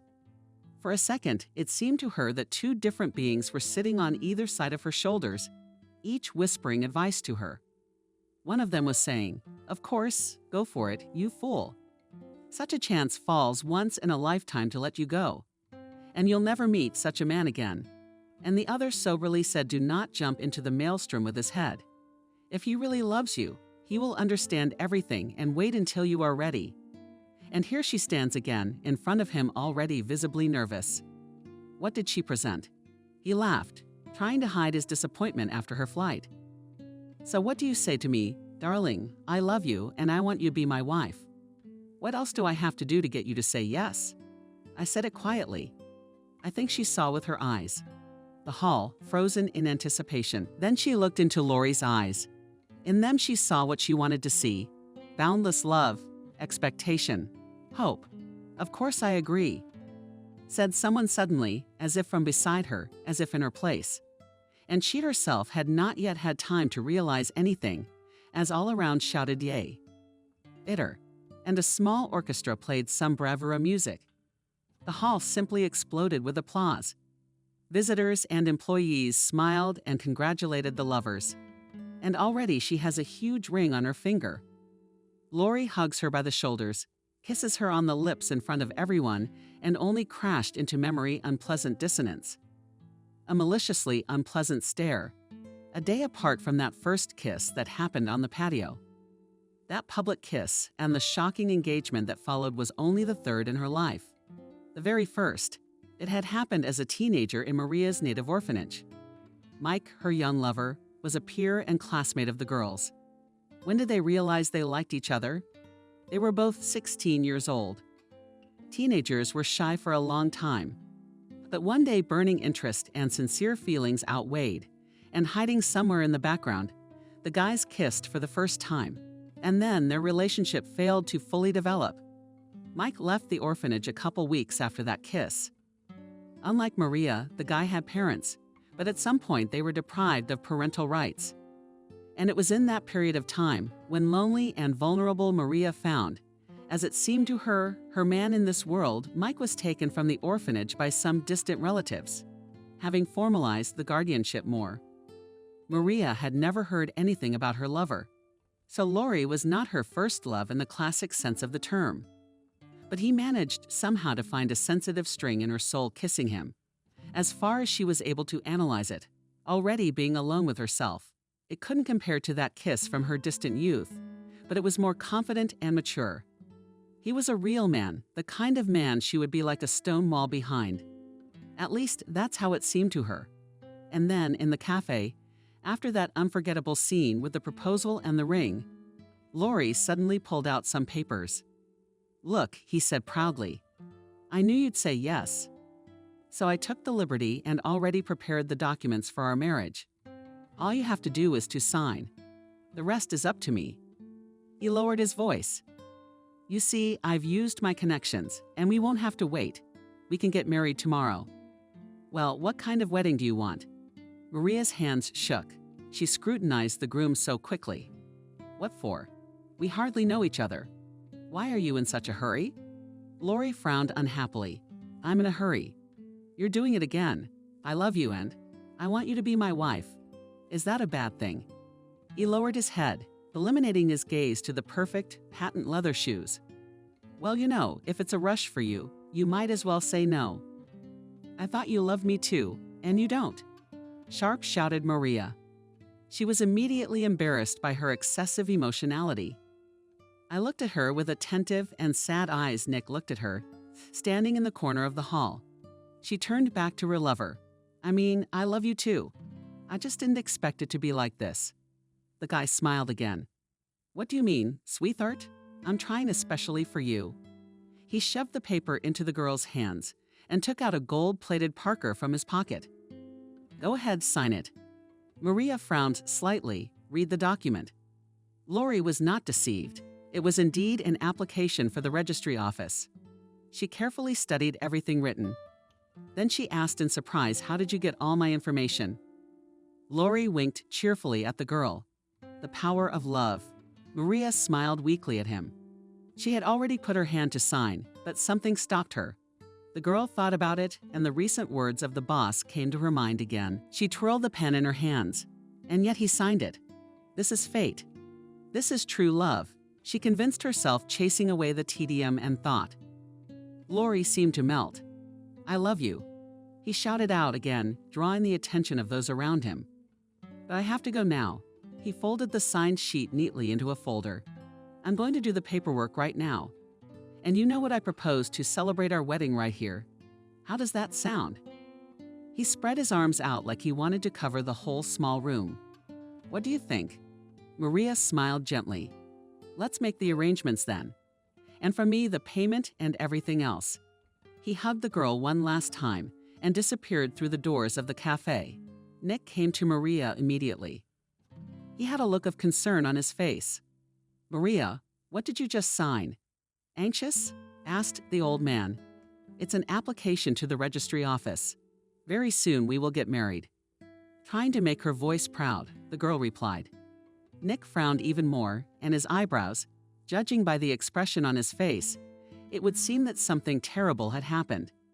He dragged Maria to his office and said to Maria sternly, "What if it's not for the registry office? What if he cheats you? Steal it? What if he uses your signature and takes over the loan?" Maria laughed. "Nick, what loan? You know Lori comes from the richest family in our town. And I'm begging you, what is there to steal from me?" "Well, think about it." The old man squinted. "You can steal from a man without even taking a single dollar from him.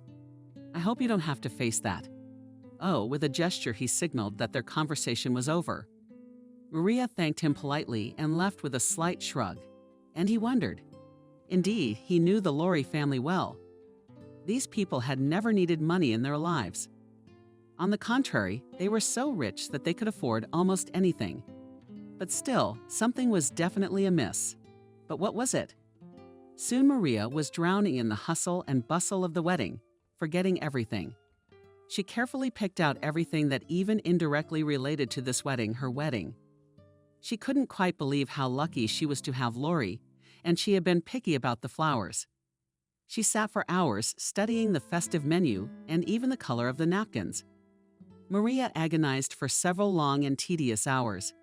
She wanted everything to be beautiful, unforgettable, perfect. Although the guest list was quite modest, it was mostly Lori's friends. Maria didn't have anyone to invite. The main guest of the girl was her boss, Nick. Obviously, he was not delighted with this wedding, but of course he did not refuse the invitation. Maria endlessly respected and even loved this hot old man. After all, it was he who gave the girl everything she had now. After all, it was thanks to him that Maria met her future husband. A few days before the wedding, another unpleasant circumstance came to light. The parents of the groom will not be able to come to the wedding because he is away abroad and they have some urgent business there.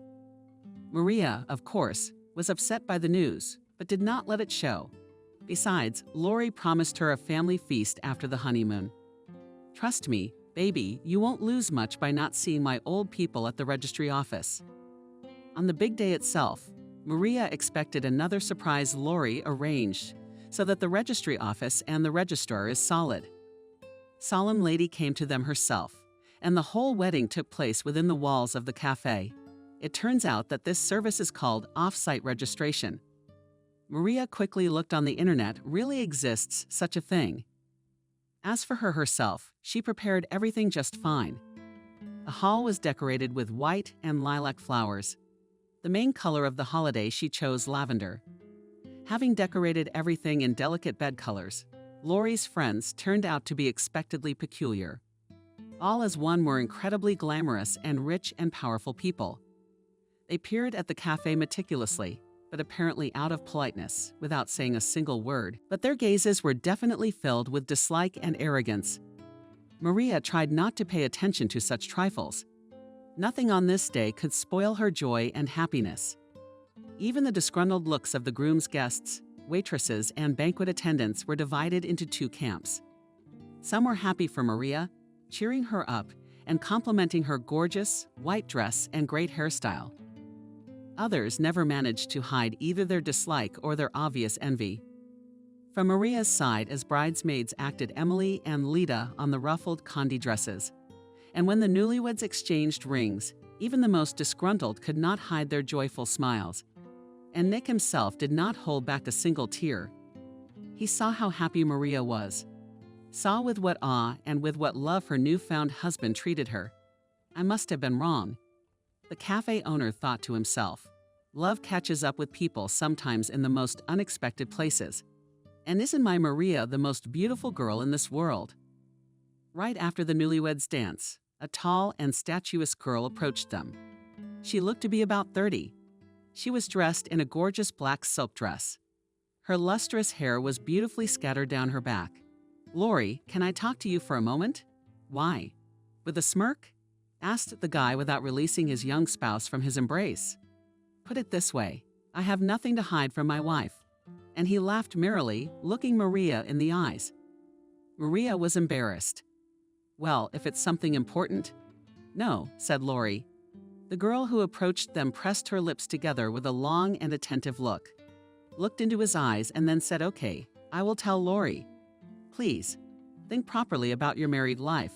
She chose her words carefully, and Maria realized that there was nothing this pretty girl could say directly. You know, living people are not toys that can be used and thrown away for uselessness. She finished mysteriously, shook her head, and walked away. Maria was wary, but Lori laughed merrily. "She's just jealous, chasing after me, and you and I have to go to the hotel." He looked at her with a look that was bashful and modest. "What about the guests?" almost pitifully asked Maria. "What about the guests?" objected the man. "They are having fun without us. And they are waiting for us."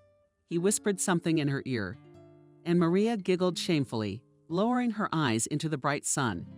And Maria wanted to jump up immediately. After all, the first thought that came to her mind was about work, and that she had overslept. But immediately she remembered yesterday's wedding. Then last night. Without opening her eyes, she smiled, sweetly stretched, and found no one around. Alarmed, Maria climbed up on the bed, looking around. Lori was nowhere to be found.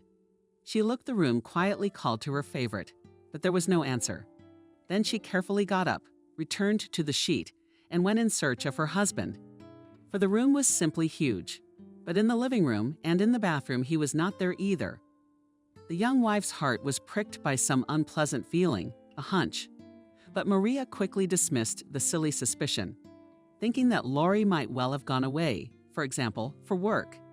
As it was, on the coffee table she noticed a small leaf, and on it was written her favorite.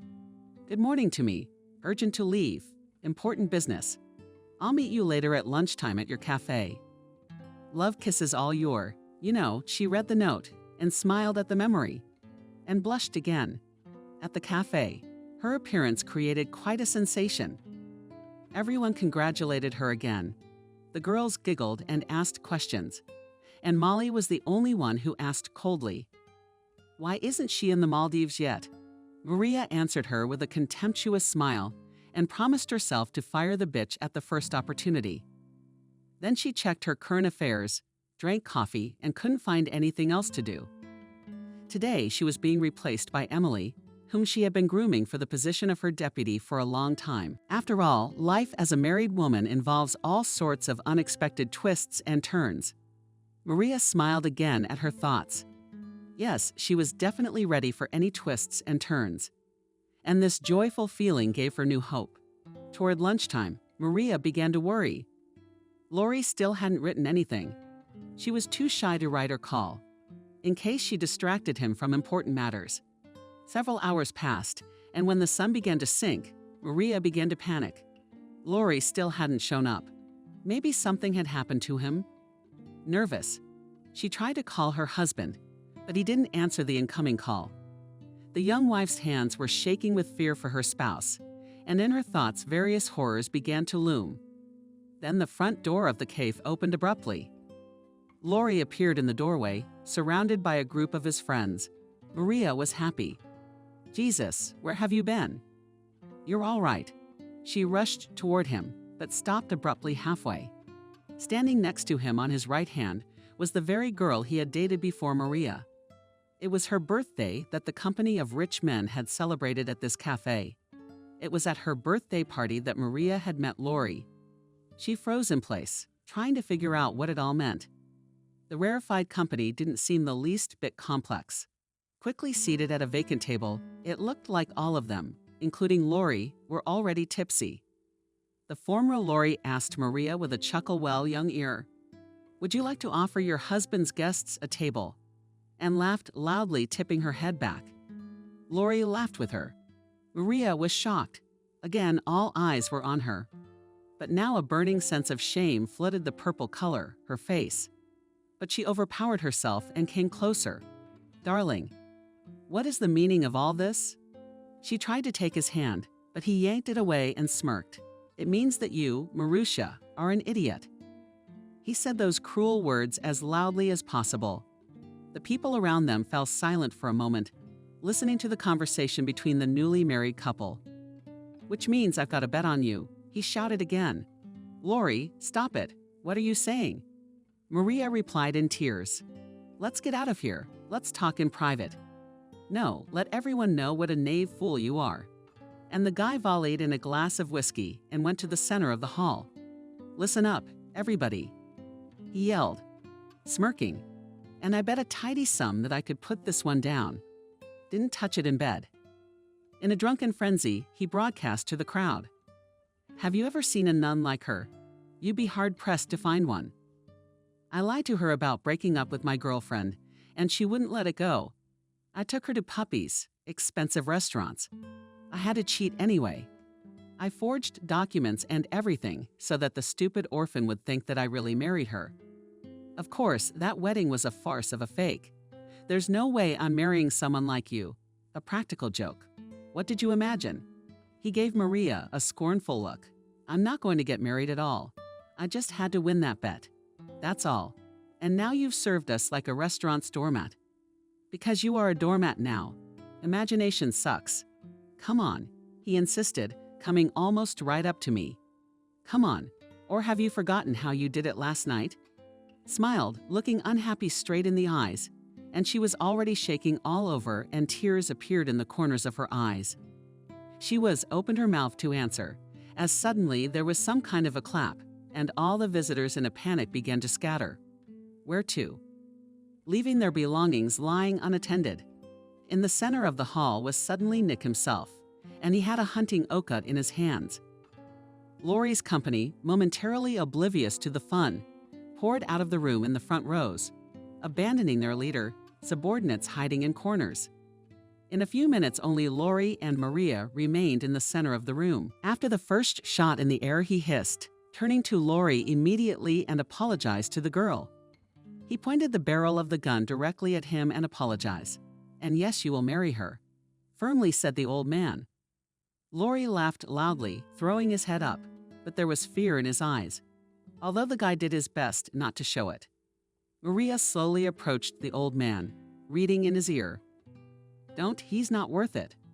The chief did not answer her anything, only impatiently drove his shoulder in fear of her hand, and did not lower the gun. "Where are you? Are you out of your mind? Fuck you, you Marasmus." He spat under Nick's feet. "I'm not marrying your chicken and fuck off. I'm all the way out of your nut house." He made a move to leave, but the stern voice stopped him again and apologized to her. "And fuck you," shouted back the frightened Lori.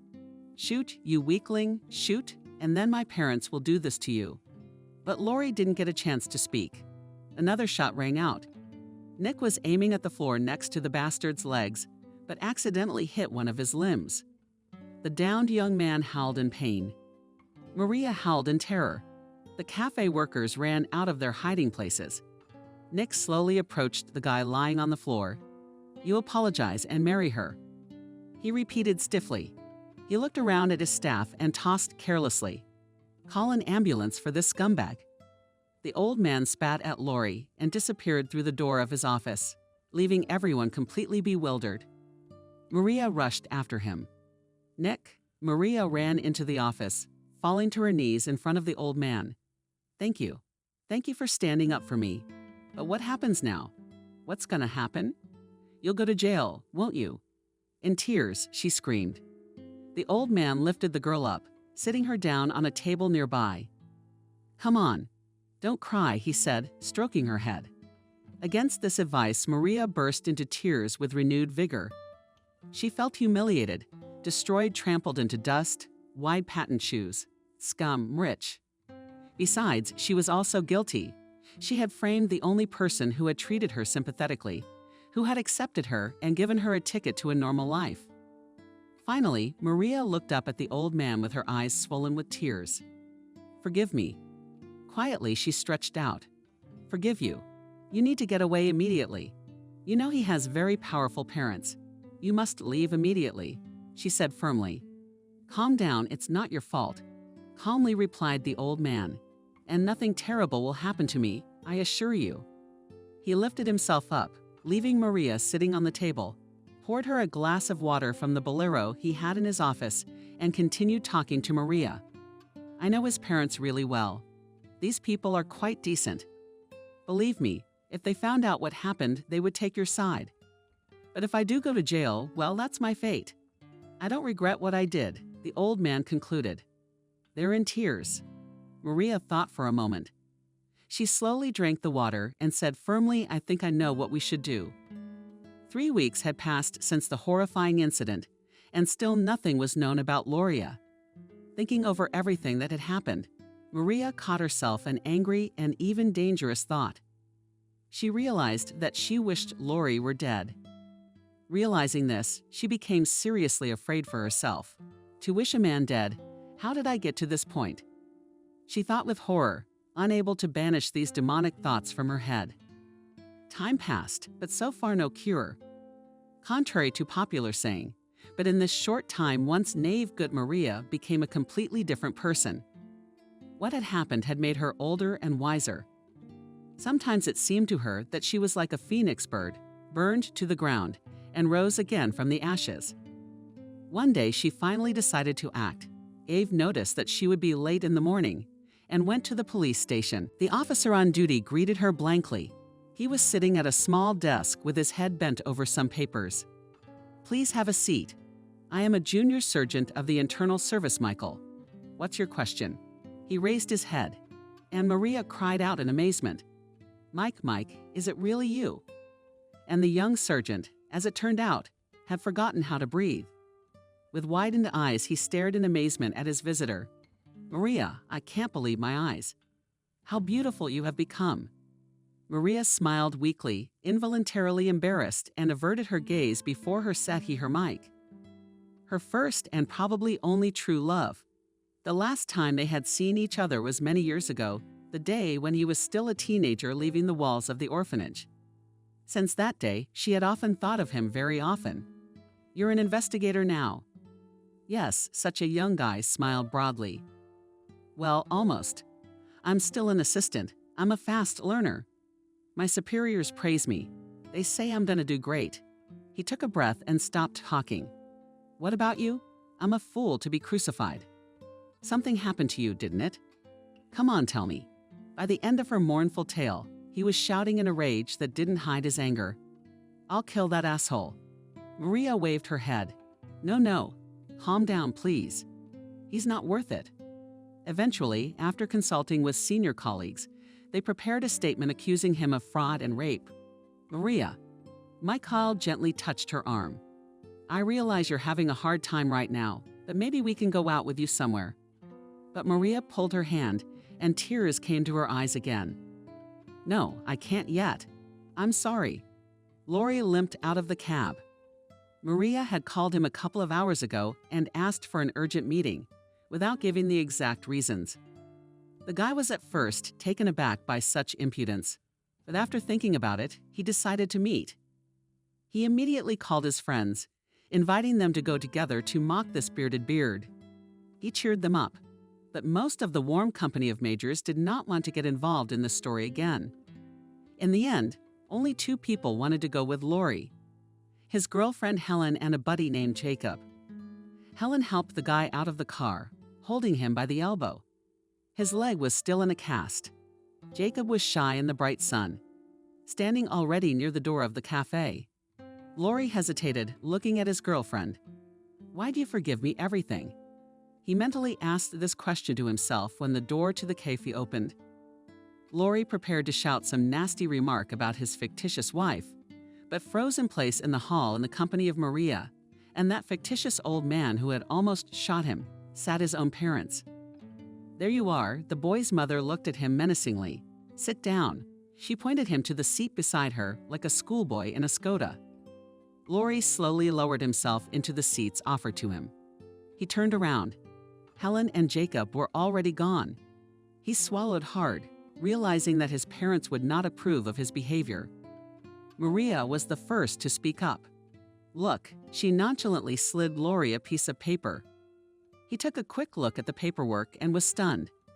It was a summons to the police, with a copy of Maria's statement attached. He looked at his parents. "It's not my fault. None of this is true," shouted he, excusing himself. "Shut your mouth," bellowed the boy's father, hitherto silent lice. "Listen to what she has to say." Maria firmly pronounced, "If you don't fulfill what I demand, I won't take back my application. You'll go to jail for fraud and rape." She paused for a long moment. "I hope you're aware of how rapists are treated in prison. Parents are not going to help you, as you already realize." The girl looked at the elderly couple. They nodded synchronously. Maria continued, "But you have one more option. I can take back my application, but only on condition that you marry me. I'm expecting a child from you." She looked at everyone present and summarized the choice for you. Lori was sullenly silent. The news that he would soon be a father did not add to his enthusiasm. Finally, he looked up. "Ah, so you're all in cahoots." "I see. Then I'll sue you." He put his foot forward. "Do you think attempted murder with a firearm carries the same sentence?" He looked menacingly at Molchanov Nick, but he did not answer him with anything but a contemptuous look. Maria rose from the table and threw Lori carelessly. "Don't think." She left the room without waiting for him to respond, knowing full well that Lori had been out of options a couple days ago. Thanks to Nick, she had managed to contact Lori's parents and told him about their son's behavior. The couple was shocked to hear what they had heard. After learning about the girl's pregnancy, they began to talk her into a real marriage. Maria agreed. She did not want her child to grow up fatherless. Lori's parents promised to deal with their own offspring. When they found out Nick had shot their son, they weren't even particularly angry. After all, Lori had no excuse for what he'd done. 4 years passed. Maria carried and gave birth to a healthy and strong boy. Even before the birth of his son, Lori gave in and married Maria. Now, of course, there was no real celebration, and the young people quietly signed, trying not to look each other in the eyes. Life went on as usual. Maria and her son moved into a new, large, and comfortable apartment, which Lori's parents had bought for them. Lori himself, as you can well understand, was not going to live in it, and Maria did not want to live with him under the same roof. At first, Lori was in a constant frenzy. He didn't want to see this girl who was twisting him around her finger, let alone her bastard. And Maria, being already a married woman and not needing anything thanks to the support of her own, her mother-in-law still did not give up her favorite job. After experiencing all the events described above, the young woman has only grown stronger. She finally put all those who had once made fun of her in their place. Now, no one dared to cross her path. After 4 months on maternity leave and leaving her young son in the care of a nanny, Maria didn't hesitate to fire Molly. She was tired of putting up with the antics of her former partner, and the chief now they have become really related people. And even Maria named her son after her beautiful boss, Nick. The kid, a little older, began to call the old man grandfather, which he was delighted. Time passed, and Maria could not leave the thought of her Mike. She every day remembered their long-ago meeting, regretting that she refused the guy on a date. And she kept thinking, maybe I should have married Lori for nothing. I could never be happy with him. These thoughts didn't make the woman happy, but she was afraid to change anything. After all, he was the father of her child, and his parents had done the most decent thing for her. Family ties were more important than anything to her, having grown up without relatives. Or was it? Laurie was slowly getting used to his new life. His notorious freedom was still not threatened by anything but a stamp in his passport. But after a few years of dissolute life, he suddenly realized that he terribly wants to see his son. Maria did not deny him this desire. I remember that he is the boy's own father, and the child is not guilty of anything. To everyone's surprise, unlucky. Both father and little son quickly found common ground. "Mommy, my daddy is so good, delighted," said Nick. "He can grunt like a real pig." Maria didn't know whether to laugh or cry at such a message from her son. Getting older over the years, Laurie had actually rethought a lot of things. One crisp evening, he decided to do something important. "Maria, hi, could you meet me?" "What is it?" "There's no way we can discuss this over the phone," Maria asked, putting Nick's things in a neat stack. "No. Can I come to your place?" "All right," she shrugged. "Come over, just don't be late. Nick's in bed by 9. Opening the door. An hour after this conversation, she was stunned. Behind the huge bouquet, not even Laurie's face was visible, saying nothing. He stepped inside, knelt down on the bottom of her knee, and handed her a small red box. "What's this for Laurie?" The woman, perplexed, looked at her fictitious spouse. "Are you up to your old tricks again?" "Maria, no. What are you?" "It's been so many years. I've changed. Don't you see? I've been thinking a lot, and I finally realized I really love you. All I want is to live together with you and our son." He looked into her eyes, hoping to see tears of joy there. But Maria's face expressed absolutely nothing. Maria looked calmly at her so-called husband. He was kneeling before her again. This time so pathetic, exactly pathetic. She felt nothing but pity for him. "You are hopelessly too late for that, my dear." She smiled at last, with only her lips. "It seems that now you and I are at last even." "Maria." He tried to grab her hand, but she yanked it away sharply. "No, Laurie, you can see Nick whenever you want." "What about me? I don't love you anymore. I don't think I've ever really loved you. I'm filing for divorce tomorrow." A leisurely gait. A young, beautiful, self-confident woman walked along the embankment, reaching the very bench where she and the girls used to sit many years ago. She smiled, went to the ice cream stand, bought herself the biggest cone, and with a satisfied sigh, sat down and looked at the bay. Now she knew for sure that there was not and had never been a place in her heart for Laurie ever. Her big loving heart belonged to only 3 living beings in this vast world: her little son, her named Father Nick, and the old fat cat. But maybe there's room in it for someone else. Who knows? In the distance, a male figure gradually emerged from the fog. It drew closer, taking on a familiar shape, and finally became fully embodied. "Maria, hello. How nice to see you. How are you? What's new with you?" he asked. He sits down next to me. "Hello, Mike. I called you to tell you that I divorced my husband yesterday." Maria smiled. "And if your heart's still not in the right place, maybe we could go out." "Definitely go out." He smiled happily. A year and a half later, the same embankment again received these two, but already in the company of a pretty pink wheelchair and a completely gray-haired, but still very cheerful and confident man. The whole company was leisurely walking along the bay, every now and then peeking into the cute transportation and succussing with its passenger. Reaching a kiosk with ice cream, they met a tall, handsome man who brought a boy of about 7 years old and handed him to them from hand to hand. The happy family slowly left, and the boy after some time turned around and waved to the man, and he answered him with a smile, waved back happily, and then did not leave, but stood in one place near the ice cream stand and looked after them for a long time. Subscribe and click the bell. Kathy was born and raised in a rural family. Her mother worked on the farm all her life. Her father worked as a driver. Kathy and her sister Christina rustled around the house from a small age, cleaning, cooking, tending to the livestock. Parents didn't have time. They earned money. They came home tired in the evening, and their daughters looked after them. They would set the table, pour tea, and carry clean towels after washing. It was the order of the day then. Kathy dreamed of being a teacher from childhood. Perhaps her first teacher played a big part in that. It was a beautiful, very intelligent young girl, barely graduated from the institute.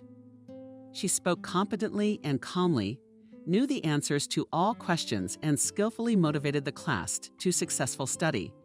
She had no laggards. Even the weakest tried and stretched to please Mrs. Anna. Kathy remembered crying when her favorite teacher's practice was over and she went home. She hadn't been the only one upset.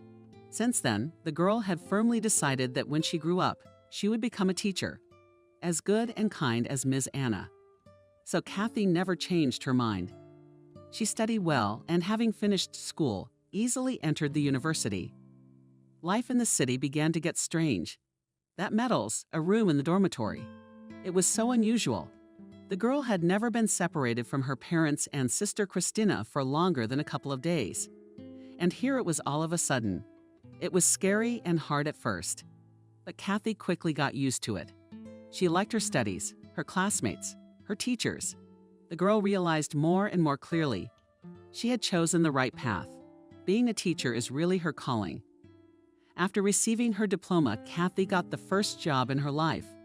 She was taken in the local city school, also in the prestigious language gymnasium.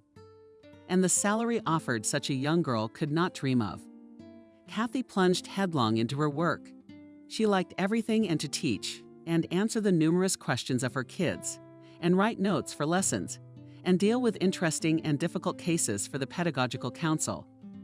A young specialist was noticed and appreciated. It was nice to receive compliments from experienced colleagues. Kathy felt really happy. Christina, her sister, had also moved to the city by then. Graduated from the College of Economics. She got a job at a meat packing plant in the administrative office. Even got married, and very happily. James, the son of the director of the plant, fell in love with the pretty young employee. He was from a wealthy family, handsome, educated, witty. Perhaps his parents were at first against the bride's misbehavior from the village. But after recognizing her, they grew to love and accept her. Of course they did. Beautiful, hardworking, faithful, kind. The young lived in their own apartment, which had 3 spacious rooms and a huge loggia. This miracle was given to them at the wedding by James's parents. Kathy was sincerely happy for her sister. But her personal life was not going well. Back in her university days, Kathy had several failed romances. They all followed the same pattern. First, the girl became enchanted with the next suitor. She began to see him as an ideal man. Prepares in her mind for marriage. Then came the epiphany. Wearing heartache and almost disgust to the one who recently was the meaning of life, Kathy. For some reason, her beau turned out to be infantile and spoiled creatures and egoists, not independent, weak. No, with such Kathy could not connect her life. Bitterness, disappointment after each breakup remained for a long time. That's why Kathy decided to take a break. Well, these men, they're just frustrating. It's better to get down to work on her career. And then, one day in the life of a young teacher appeared he, Andrew, a modest, even a little stiff and short guy with blue eyes and a nice smile. For the first time, they sought each other in the school gym. On the eve of September 1, Andrew was leading a team of craftsmen who were hurriedly finishing the school renovation. The young men met their eyes. Kathy immediately realized that this man hooked her something. She couldn't quite put her finger on it. He was not so handsome, quiet, and unremarkable. And he flared to the roots of his hair at the sight of Kathy and turned away, embarrassed. It looked very sweet and touching. Kathy realized that he liked him too, at first sight. Then Kathy met Andrew every day, and he invariably hid his eyes from her. But the girl began to notice that the guy secretly looks at her when he thinks that she does not see it. And it was very pleasant and exciting. And one day Andrew suddenly gathered courage. It was already on the eve of the handover. One last chance to get to know each other. Job done. Andrew has nothing more to do at the school, so he'd never see Kathy again. So the boy decided to take a desperate and difficult step. Andrew spoke quietly and just no florid phrases. But his speech was so sincere, so touching. Kathy, of course, melted and agreed to go out with the guy. Andrew did not even realize that she had been waiting for this invitation for a long time and was beginning to worry that she would never get it. And what to do then? She wasn't going to hang herself around his neck. Andrew invited Kathy to the movies. The girl was not worried before the first date. She could see that she really liked Andrew. She felt warmth coming from him and therefore was sure that their meeting would go as it should. If only Andrew would relax a little. He's very shy. After that first date, Kathy realized that Andrew was completely her person. They were so good, so easy together. Both told each other about their lives and destinies. Andrew was raised by his grandmother. His parents died when the boy was only 6 years old. So there he was left with his paternal grandmother, who was already a very old woman. She was an old-school lady and believed that children should be brought up in strictness, especially boys. So Andrew's childhood could not be called happy, warm, and carefree. No, the boy didn't complain. He just told me how he grew up and grew up. This is Kathy, sensitive and attentive Kathy. She drew her own conclusions. She felt sorry for this wonderful boy. She wanted to hug him, kiss him, to give him some warmth and care. I mean, that's all he needed. When Andrew was a kid, he went into the army after school. Then he came back, trained as a welder. But he didn't get a job in his profession. But he became a foreman. Repair crews are also bread and butter. Still, the boy never gave up hope of becoming a welder. And the wages are better there. And he'd studied so much for a reason. Andrew lived in a rented apartment, just like Kathy, when he was just a kid. Clever relatives had sold the parents' house, the boy's orphanage. There was no end in sight. So the boy had to start from scratch. But he was not discouraged and did not complain about life, although fate treated him rather unfairly. Andrew was very kind and caring, unlike Kathy's previous beau. He always wondered if she was hungry, and on chilly evenings he threw his jacket over her shoulders to keep her warm with Andrew. The girl felt loved and desired. He seemed to be willing to do anything for her. It was a wonderful feeling. Kathy realized that she had fallen in love, and the feeling was completely mutual. There wasn't even any doubt. Andrew looked at her with such eyes and tried so hard to do everything to make her feel good around him. It was impossible not to notice. Kathy was not surprised when Andrew proposed to her. And of course, she had happily accepted right away. She had wanted to live next to Andrew for a long time. In one apartment, they would take care of each other, support each other, and it would be more fun together. Kathy was tired of returning to an empty, cold room. Christina was not at first delighted with her sister's choice. You're young, you're pretty, you could easily find someone more wealthy. How many friends does my earring have? They're all handsome and sons of wealthy parents, and they're like cheese in butter. What about this Andrew?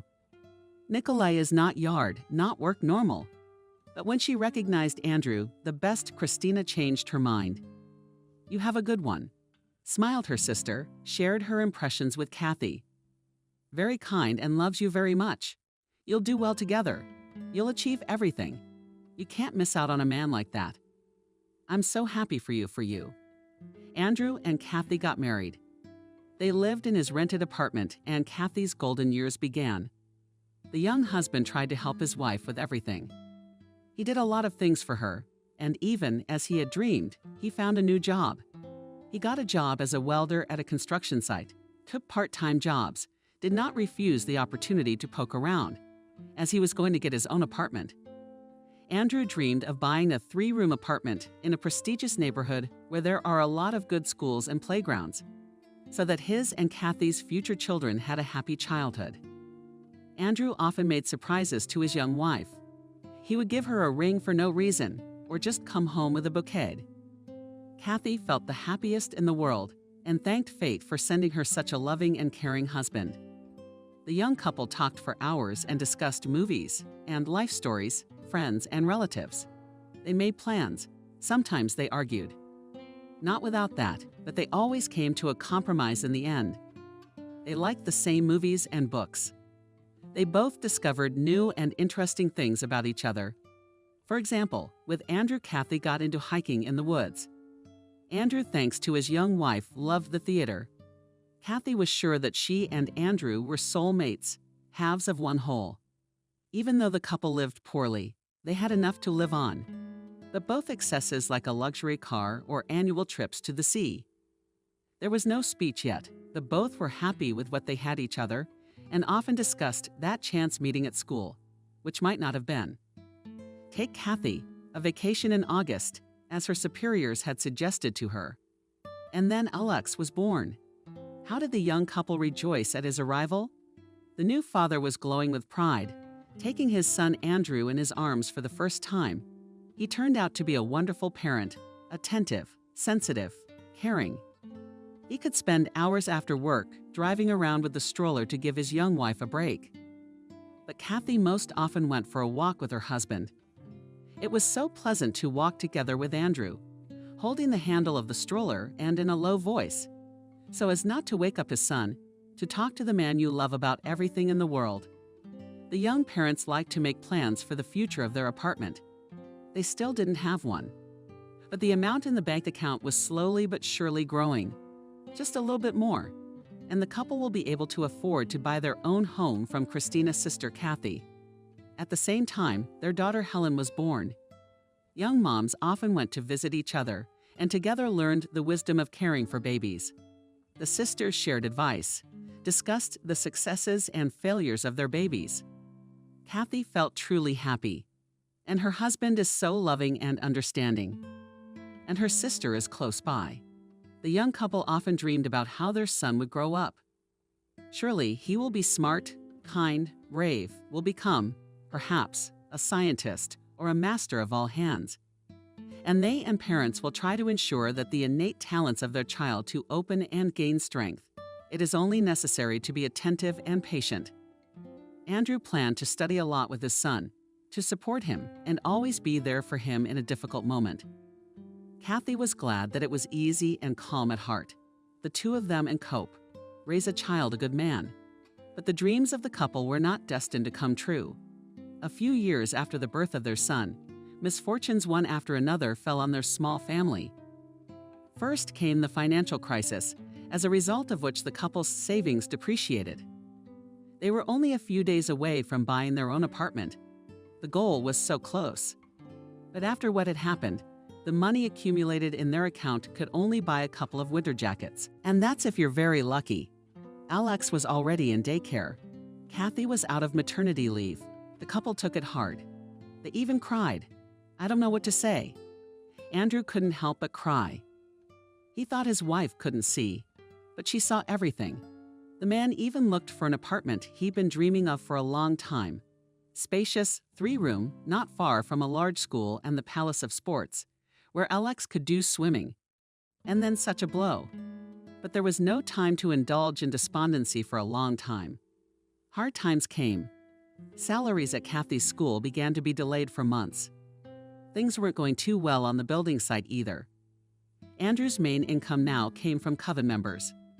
The man spent days working part-time jobs to feed his family. Time passed. Alex was growing up. It was time for him to go to first grade. The family seemed to adapt to the new conditions.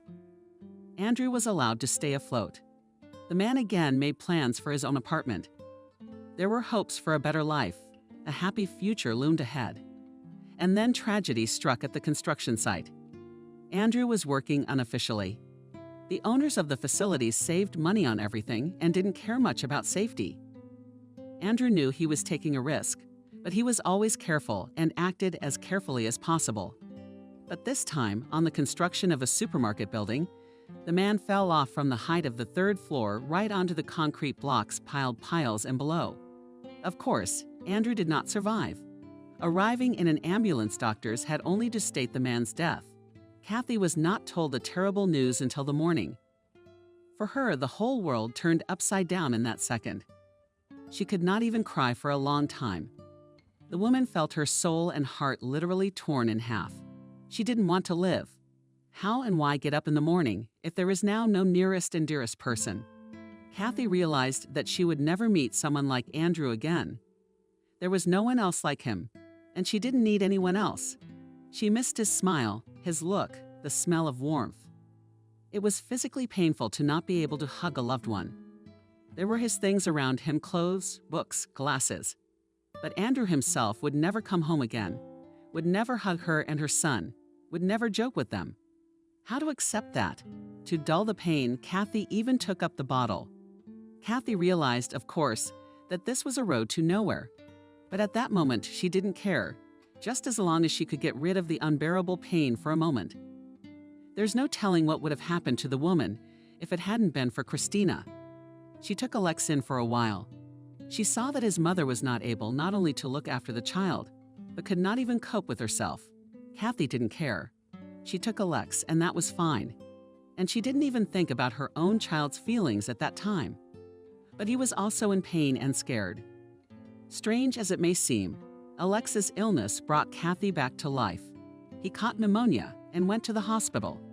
Christina came to her sister in tears to tell her what had happened. She felt guilty.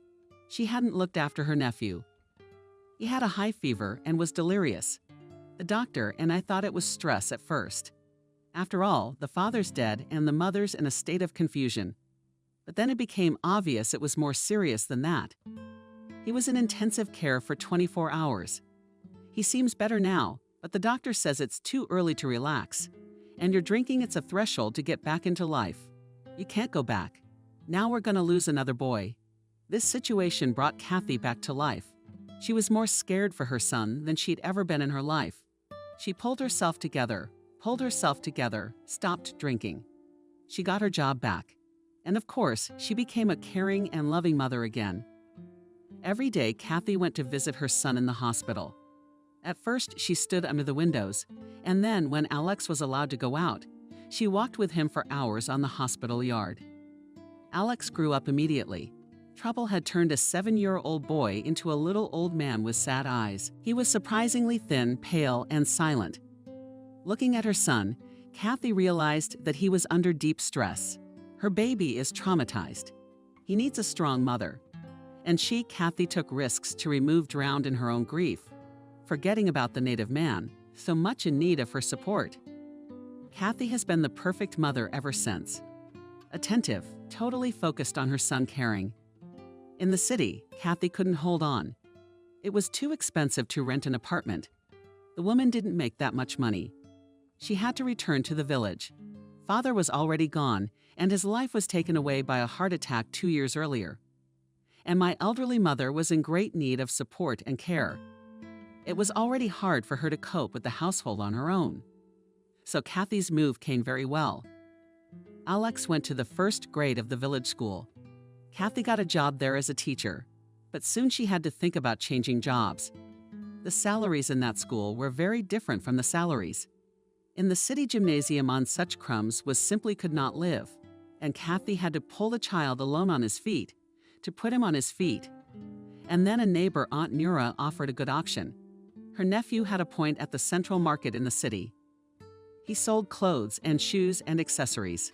He needed a salesman, someone decent, someone he could trust, a salary.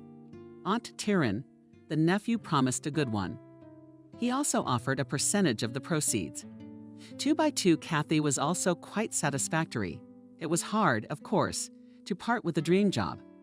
After all, teaching kids is Kathy's true calling. The woman knew from childhood what she wanted to be. But what can you do when times are so hard? They've got to eat something with Alex. What wouldn't you do for a child? With great regret, Kathy left school. She missed her students, her coworkers, and her school life for a long time. Her heart sank every time she saw uniformed children on the street. But Kathy was facing new realities. Working the market was hard. Capricious customers who themselves do not know what they want, scandalous traders.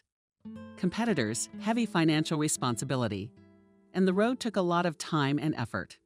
All the same, in the days when Kathy went to work, she had to get up neither light nor dawn and walk almost 2 kilometers to the nearest stop, through which the bus to the city. But the paycheck was good. Now Kathy could buy her son and beautiful clothes and toys. And even to the sea, they flew to the resort every summer. And her mother helped to look after her son. She was already, of course, very old. But she had enough time and energy for her grandson. Kathy often went to visit Christina. She did not work, was busy with the house and her daughter could afford. Her husband earned enough to provide for the family. Christina often felt sorry for her sister. How did your fate turn out? You work like a horse, spinning as hard as you can. I even feel awkward about being a housewife and you. Everyone has his own fate, sighs Kathy. I'm not complaining about mine. We all have something for nothing. Kathy was genuinely happy about Christina's life. She adored both her sister and her niece Helen Christina, but her daughter. The four of them often went out together. They'd go out together. All in all, they lived close together. It was Christina who advised Kathy to save some money and invested in shares of a large company. James says it's the right thing to do. We have a lot of money invested in those stocks ourselves. My husband's sure it'll be great in the end. And James is smart, he knows. Kathy listened to her sister, and without saying a word to anyone. She bought a few shares. The capital grew, but it was impossible to get rich very slowly thanks to such interest, as it seemed at first. But Kathy decided to let the money lie on deposit. But she did not tell her son or her mother about the shares. I don't think they'll approve. They'll say it's all a waste of money. Let the family live in peace. So Kathy had her own little secret. Now she was saving money, buying stocks, saving for a happy future for her son. Alex grew up a smart, athletic boy, unlike his modest, quiet father. Alex was the soul of the company. He always had a lot of friends, comrades. The guy walked a lot, laughed, socialized. He was a very cheerful and carefree person. Kathy, looking at her son, was happy to see what kind of a guy grew up. Confident, brave, smart. This was exactly the kind of son she and Andrew imagined when they walked around the neighborhood with a stroller. Alex dreamed of becoming a lawyer, but to enter the cherished faculty he lacked just a little. The guy had to go to the army. Returning, he decided to try his luck in the city. His mother supported her son's decision and even helped financially. She rented Alex an apartment. Go, try, dare. Just be careful and know that no matter what happens, you can always come home to this house. Thank you, Alex smiled. But I'm not going back. I'm going to make my way in the city. There are so many opportunities there, so many prospects that something will work out. Goodbye, smiled Kathy. It was scary to let her son go, but what can you do? The boy had grown up. It was time for him to start his own life. Alex enrolled in a construction college and at the same time got a job at a factory. He studied, worked, and paid for his own apartment. He often came to the village to visit his mother and grandmother. He always showed up with gifts and funny stories. Kathy's mother had completely given up. She hardly ever left the house, and sometimes she didn't even recognize her own daughters. One day she had a heart attack. Kathy called an ambulance. Mom was taken to the hospital. The old woman never came back. What do you want age? The doctor sighed tiredly. No one is eternal. Kathy and Christina organized a funeral in the village. A lot of people gathered for the wake. After all, everyone here knew Mom. Then Christina told her sister to take over her parents' house. I don't need that half of the inheritance. I don't need it. You know I don't. What about you? You took care of your mom the last few years. That's hard work. So it's only fair that you get the house. Kathy didn't mind. She really needed her own place. Old age was fast approaching. The woman was sometimes surprised at how quickly her life flew by. It seemed that she and Andrew Alex had just been born. They were young, full of plans and hopes, beautiful. And now Alex is a grown-up, independent man. Andrew is not, and she herself is almost an old woman, that ahead only pension and quiet, peaceful existence in a village house. The only hope is in Alex. Here he will get married. His grandchildren will be born. The kids will come to visit their grandmother. Then the joy in life will appear. By the way, Alex is a good man. He did not give up his dream of law school. He got in after all. It was hard for him to work and study, but he'll get through it. Kathy, if anything, will help and support him. Christina said it was time to live for himself. You're young, you're still beautiful. Alex has grown up. Now you can treat yourself. Your salary is not bad. You even have savings. Let's fly to Italy or Greece. You've never been abroad. We'll take a walk there and have a vacation. What, Greece? What, Italy? Kathy smiled back. I have a grown-up son, Ivan, will soon get married. Probably he will need to help with the wedding and the apartment. That's what I'm saving up for. I don't have time for a vacation. Your son is a healthy, grown-up man. He's so strong and handsome. He'll manage on his own. You have to think about yourself sometimes. But Kathy didn't agree with her sister. She likes to talk easily in front of her husband like that. And Kalenka was born with a golden spoon in her mouth. She has a future for 100 years ahead planned and secured. True, the nephew was good, despite the rich parents, and grew up wise, modest, judicious. Simple, such a natural, pleasant, very independent too. Like Alex, she's been working since she was young. Golden girl. When Kathy had argued with her sister that Alex would need her support for the foreseeable future, she'd been right on the money. Shortly after that conversation, the son came to visit his mother for the weekend. He was mysterious, not as he always was. Kathy immediately realized that something was wrong. The woman quickly set the table and put out her son's favorite treats: fried potatoes with mushrooms, pancakes, and pickles from the cellar, and then watched with pleasure as Alex absorbed it all to satiety. The young man shared with his parents an amazing news: Mom, I'm getting married. As Kathy splashed her hands, when on the calm questions fell from her like from a cornucopia. The woman is filled with a mass of emotions: joy of anxiety, surprise. Her name is Julia. You're gonna love her. I'm bringing her here next weekend. You two should get to know each other before we get married. Just wanted to warn you first. Kathy nodded her head with a smile. She knew, of course, that this moment would come sooner or later, but still found herself caught off guard by the news. But wow, Alex is getting married, all grown up. Julia worked as a waitress in a cafe. The guy often came to eat at this place. That's how they met. Julia's from the country too. The son shared details. She was raised by a single mother too. See how much we have in common. Julia came to the city to go to law school. Another amazing coincidence. She dreamed of working for the police, helping to catch criminals, but she's so frail, so thin. What kind of policeman would she be? Julia didn't make it. She failed her college exams, but the girl did not want to return home to the village. What would she do there? She grew up in a small, remote village in a poor family. Her mother had 5 younger children besides her. Julia didn't want to go back to her old life, so she got a job as a waitress in a cafe. She rented a room in a dormitory and lived on her own, working slowly. How long have you two been together? 6 months almost made Alex smile. From that smile, Kathy realized that her son was head over heels in love. She's nice. Takes care of me. She cleans the house. She cooks. I mean, we've been living together for 4 months in my rented apartment. I proposed to her the other day. That's how Kathy got through. It's how much to prepare, and the dining room for the wedding to order, and outfits for the bride and groom to find and host, hire, and menu. Think through, and the invitation to send out to moms. We decided that we can do without all that. Just answered Alex. We'll sign everything quietly in the registry office and everything as you want, nodded Kathy. She had painted in her head the image of a perfect wedding for her only son a long time ago. It was a cheerful celebration with a crowd of dressed-up guests, a ringing toastmaster, a huge cake, and a table full of treats. Cars decorated with balloons and ribbons, dancing, a beautiful bride, and a happy groom. But since the young people decided differently, so be it. It's their holiday after all. The following weekend, Alex arrived at his mother's house with his bride. Kathy was confused, prepared a royal chair, and made salads and meat, spared from the appetizers, stacked on the compost. Kathy was very excited.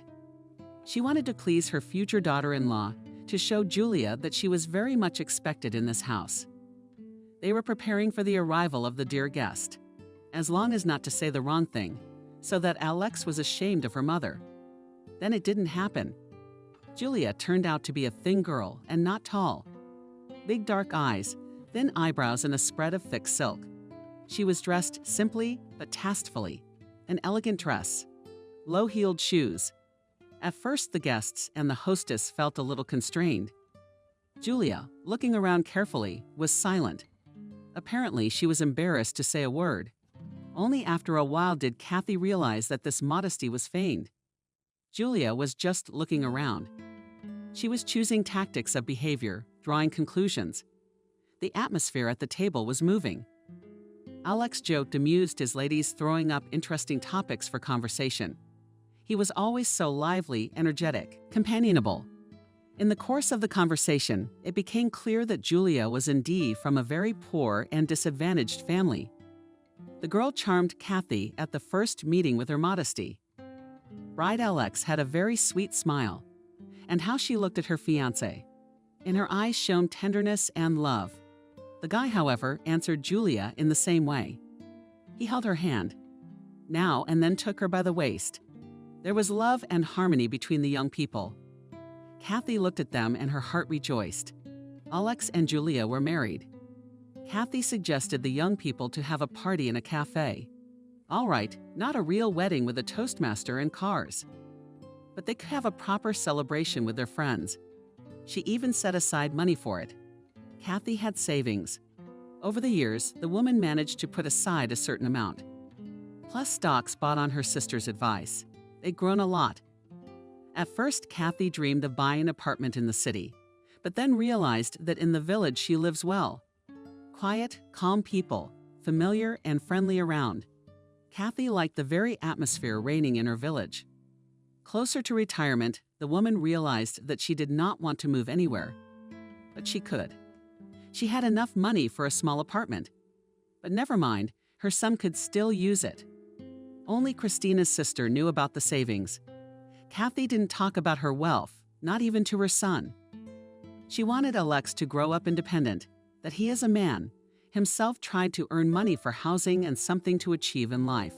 But it will not work out. His mother will always help him in a difficult situation. There are means only for the time being. He shouldn't know that. Let him make his own way. The money was in a bank account. Kathy had invested some of it in stocks a few years ago on the advice of her sister's husband, and the money was now generating a good income. For her son's wedding, Kathy had withdrawn from the account. The amount she had estimated would be enough for a lavish celebration. She wanted to give them a present. On her son's next visit, she handed Alex a puffy envelope. Wow, he was amazed. He poked his nose inside. What a surprise. Where'd you get it? I saved up, Kathy smiled. Make yourself a holiday like you want to go out to a restaurant with your friends. Don't deny yourself anything, have fun. Thank you, smiled Alex. But we better save this money for renting an apartment. Why do you need to rent an apartment and already earn money? And the wedding, it is in general once in a lifetime, only happens.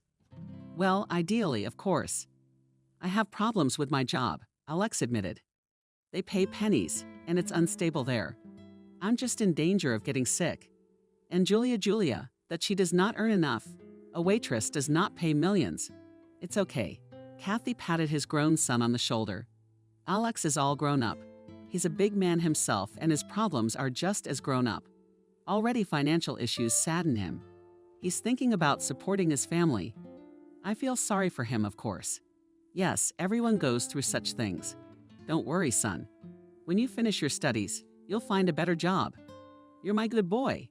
You're so smart and handsome. You'll be such an educated man. If you're such a man, they'll take you everywhere. They won't take you. Alex sighed even harder. I was expelled, as Kathy asked. Why for truancy? Alex said quietly. Kathy was almost crying, son. In her dreams, she had already seen her son as a graduated lawyer, successful, competent, highly paid. And now, all of a sudden, it's news like this. Just like that. Alex looked at his mother with irritation. I had to work a lot, so I didn't get to classes. I had a lot of absences. I thought they'd come out. They didn't. So I got expelled. No big deal. Kathy pulled herself together. Alex needs a little encouragement now. You'll learn. Not the first and not the last. Yes, I do not want to finish studying. Alex got angry. I'm a grown man. I'm sitting in the pears, pants rubbing. It's funny. You have to earn money, not suffer with nonsense. Kathy did not argue with her son, not in that. He was now in a state of nothing. Then she will change his mind. Education is necessary for a young man. Otherwise, you can't build a career. A woman is sure to convey this to her grown-up only child. Now it is necessary to support him, to calm him down, to encourage him. Well, if you don't want a wedding, do with this gift of mine. What do you wish? Nodded Kathy Alex. Thank you. Alex's mom smiled gratefully and happily. We could really use the money right now. We're happy to help. You're all grown up and practical. Others would be happy to spend money on a holiday. But you're thinking about the future? I have to, sighed Alex. The son left, and Kathy stayed home with a heavy heart.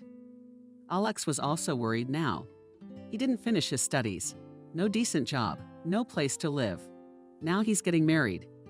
If children will go, Alex will have to work at unskilled work from morning till night to provide for his family. And this is not the future Kathy dreamed of for her only child. He's a grown man, he'll figure it out. Calmed her sister Christina in the evening on the phone. What are you worried about? You've done everything I asked of you. It's up to him now. Maybe give him money for an apartment. I've consulted with anyone. It's easier. The young will at least pay for the rent. Let him pay. The older sister objected.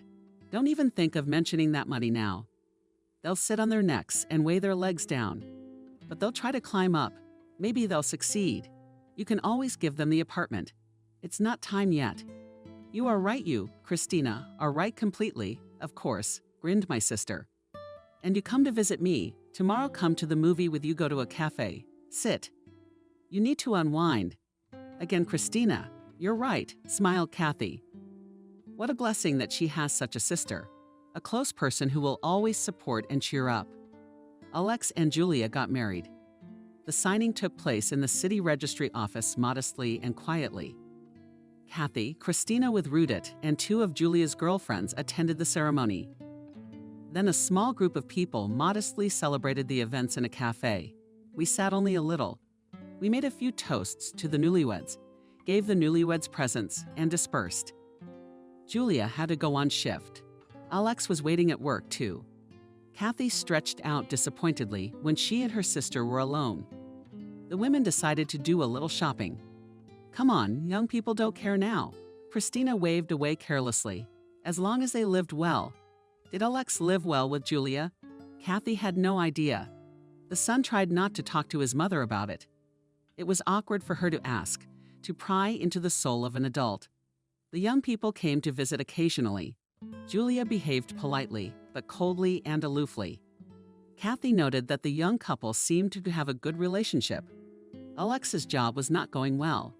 He changed places and employers, looking for a decent income, but nothing worked out. Alex didn't want to think about going back to university.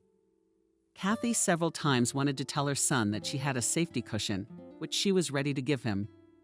She wanted to encourage Alex to take that desperation out of his eyes. But the woman delayed. We need to let the young ones try to get back on their feet on their own. It's important. It's not like they're so needy right now. Yes, it's hard.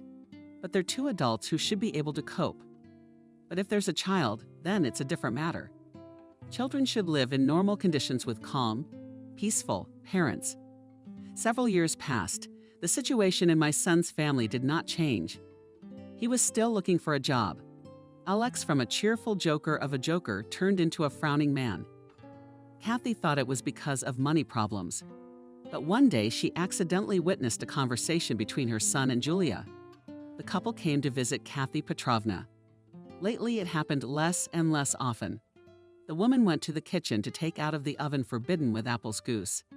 And when she returned with a tray in her hands, she managed to witness an ugly scene.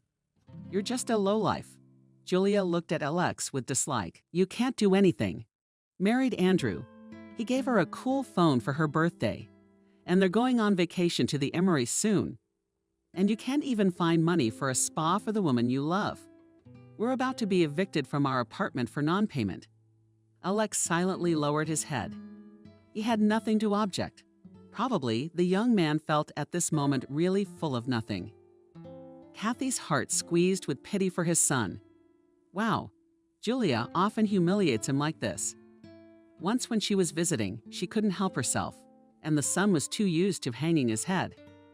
He wasn't even surprised and didn't even try to defend himself. Julia's a real piece of work. He's so modest and pretend at first. And herself. Kathy had a hard time pulling herself together. You can't show your true feelings about the situation. In fact, she must pretend she hadn't seen or heard anything. Her interference will only spoil everything. Julia will then have the opportunity to call Alex a little son. But of course, she's going to give her mother-in-law a run for her money. That's for sure. No, let them deal with it themselves. They're adults. For the rest of the evening before the young ones left, Kathy stayed neutral.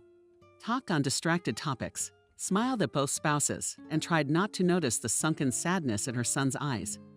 When the children left, many things became obvious to Kathy. Alex is head over heels in love with Julia. That much is clear. He's willing to go to great lengths for her. He tries, he fights, but he can't get anywhere. Largely because Alex never finished his studies, and he didn't finish his studies just because of Julia. The guy has to work hard to provide for his lover's needs. Kathy got herself back. You have to be objective.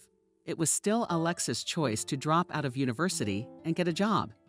Yes, a lot of it was out of a desire to please Julia. But Alex made the decisive step himself. How to help his son now? Kathy thought again about the money in the account. Should she give it to Alex? Let him buy an apartment. Julia would be delighted. She approves. In serious matters, Kathy is used to consulting her sister. Jana called her. "You're crazy," Christina exclaimed after hearing her sister's reasoning. "Under no circumstances do not buy an apartment now. Don't you realize that it will be considered as jointly acquired property in marriage? They've only been together a week. What if they get a divorce? Julia would take half of it without blinking an eye. I understand if they had kids. Then at least the grandkids would get everything. And now it's going to someone else. You worked hard. You didn't earn money for this spinning your tail. Oh, it's hard being the mother of a grown son." Kathy sighed. She realized her sister was right again. So many nuances to keep in your head. It's not easy being a mother at all, her sister parried. But it's nice sometimes. A few more years passed. Kathy saw that her son was unhappily married. Alex was still looking for a decent living. He did all sorts of things, and Vactang, and already worked, and tried to open a business, and worked as a trucker, but nowhere for a long time. What was going on? The company went bankrupt, or he didn't pass the medical examination. Finally, Alex gave up. Tired. It's hard to work and be disappointed. One day he came to his mother suddenly, unannounced, alone. "We are not pulling the life in the city," he sighed. "It's expensive for us. We'll come back for the first time with you. We'll live. You don't mind?" "No." Shook her head in surprise. "That's good," nodded Alex. "In that case, we'll come next week." Kathy was at a loss after her son's departure. Are they going to live together here in the village? What kind of a strange decision. There are no jobs here. What Alex and Julia are counting on. But the woman did not argue with her son. She saw that he's already having a hard time. All right, let them try. They are probably just looking for a way out of a difficult situation. They're also considering a life in the countryside. Well, we can do that, since the city didn't work out. Life together with Alex and Julia began with the division of territory. "Mom, we will live in the living room," said Alex. "Why?" Kathy was surprised. She had prepared for the young corner of her bedroom. In her opinion, it was the most cozy room and remote. The young people would live more quietly there. Living room, Kathy liked to rest here watching TV, and the neighbors often dropped by. There was plenty of room in the living room for friends. Because it was the biggest and brightest room, Alex answered simply. Then Kathy realized that her son was broadcasting Julia's will. He always tried to please his wife in everything. He loved his young wife more than his father's life and took advantage of it. Julia immediately showed her true face to her mother-in-law. did not even try to pretend anymore, polite or modest. She didn't like everything Kathy did. And her mother-in-law didn't cook right. Too fatty, unhealthy. And the server's table was sluggish, wrong. And she didn't even know how to mop the floors. Julia would often admonish Kathy with a look of contempt. That it's you who rattles the dishes in the morning and disturbs your sleep, or are your friends laughing too loud? Couldn't you get together somewhere else in the evening? At first, Kathy was at a loss for words at her sister-in-law's insolence. Then, of course, she thought of appropriate responses to Julia's barbs. She wanted so much to remind her that she was not in her own house. Accordingly, she should behave more modestly. But Kathy lingered. For her son's sake, of course. The woman saw. Alex is very attached to Julia. He loves her, idolizes her. The young husband tried to fulfill his wife's every whim. There were many whims. The man failed and felt guilty. Julia was suspicious of elegy, this feeling of guilt. Often she mentioned husbands, boyfriends, her acquaintances who overpowered the women they loved with jewelry and literally overwhelmed them with money. Kathy understood the purpose of what was being said. Julia was manipulating Alex, played on his feelings, used her spouse to suppress him. But she wasn't even trying to open up to her son. He's not in the right state of mind right now anyway, too blinded by love and passion. Kathy sincerely did not understand what her son found in this Julia. Well, yes, she was pretty, but there's a lot of them out there, and now you're getting these feelings. It seemed that if Julia asked him to jump off a cliff, he would do it gladly. Alex got a job at the local sawmill. The work was hard, physically exhausting, but the pay was good, enough to take Julia into town from time to time, then to shopping, then to a restaurant. The young wife herself didn't bother to work. Well, where can I find a suitable place here in the village? She sighed. And in the city, every day do not go to the city. I traveled, Kathy suddenly remembered. I had no husband, no child to raise. So I drove from here to the central market every day. Why are you comparing times and situations? Julia sighed languidly. First of all, I am married, fortunately. After all, the responsibility for the material maintenance of the family lies on the man, not on the woman. Secondly, we are in no hurry to have children. I believe that it is silly to give birth to Beskov without a yard is terribly irresponsible. And thirdly, I'm going through such a period now. Do you think it's easy to work as a waitress on night shifts? To tolerate the antics of customers? I need to recuperate, get back to my old self. Kathy could have said a lot of things to her daughter-in-law, but she kept quiet. She kept quiet for her son's sake. He was having a hard enough time as it was. And now he's going to be caught between his mother and his wife, like between two fires. Kathy was well aware that her daughter-in-law was openly condemning her life. And this Julia to give birth to children without a stake, without a yard is irresponsible. I mean, that's a stone to her head. When did she and Andrew have Alex? The young family didn't have their own place yet. That's what the daughter-in-law was implying. The longer the young lived at Kathy's, the clearer the woman realized Julia manipulates Alex, makes him dance to his own tune, uses the spouse. The son is the one who is in love with the young beauty, put on the other in front of his eyes and left the spouse. Turns this situation in his favor. Julia herself clearly does not nourish a colleague any tender feelings. This is evident from her irritation, her dislike of the other look at the spouse. According to gestures, yes, a lot of them, these indicators, and how only the son does not notice. So why is Julia still with Alex? The answer is simple. Who else would work so hard for her? Where else would she find someone so loyal and obedient? Such a feeling as Alex has for Julia is rare, and the girl understands it perfectly well. She will try to make the most of the situation. And if suddenly there will be a more interesting option, she will easily leave Alex. Being confident in her own power, Julia behaved rudely with her mother-in-law right in front of Alex. The daughter-in-law must have realized that Kathy could see right through her. It was infuriatingly annoying and frightening, apparently. And how did Julia look at her mother-in-law? She felt superfluous in her own house, arrogant, full of contempt. Looks, shelves, remarks, reproaches. to have less contact with her daughter-in-law. Kathy now went to visit her neighbor herself. She also often traveled to her sister's house and even stayed overnight. Christina, of course, advised to put the initial Julia in her place. "It's your house after all," shook her sister's head. Remind her of that. Let them think about it now. Tell them you were separating. You were looking for a place to live. Otherwise, she's living on her own, and she's got a lot of nerve. I'll talk to her myself, if you're uncomfortable. No. Kathy waved his hands. No way. Alex is always on her side. It's hard enough for him. He didn't need to add to his frustration. Alex really did blindly believe everything his wife said. Kathy tried to be as polite as possible. I kept silent in response to her nibs, remarks. My sister-in-law uncomplainingly cleaned her plates. Tolerated her reproaches. But Julia, apparently, still complained to her husband about his mother, put in an unsightly light. "Mom, why are you picking on her?" Sometimes the son would start a conversation. "Julia is a wonderful woman. I love her. You mustn't think of her as an enemy. Try to make up with her." "I didn't have a fight with her," Kathy tried to justify it. "I'm trying not to talk to her at all.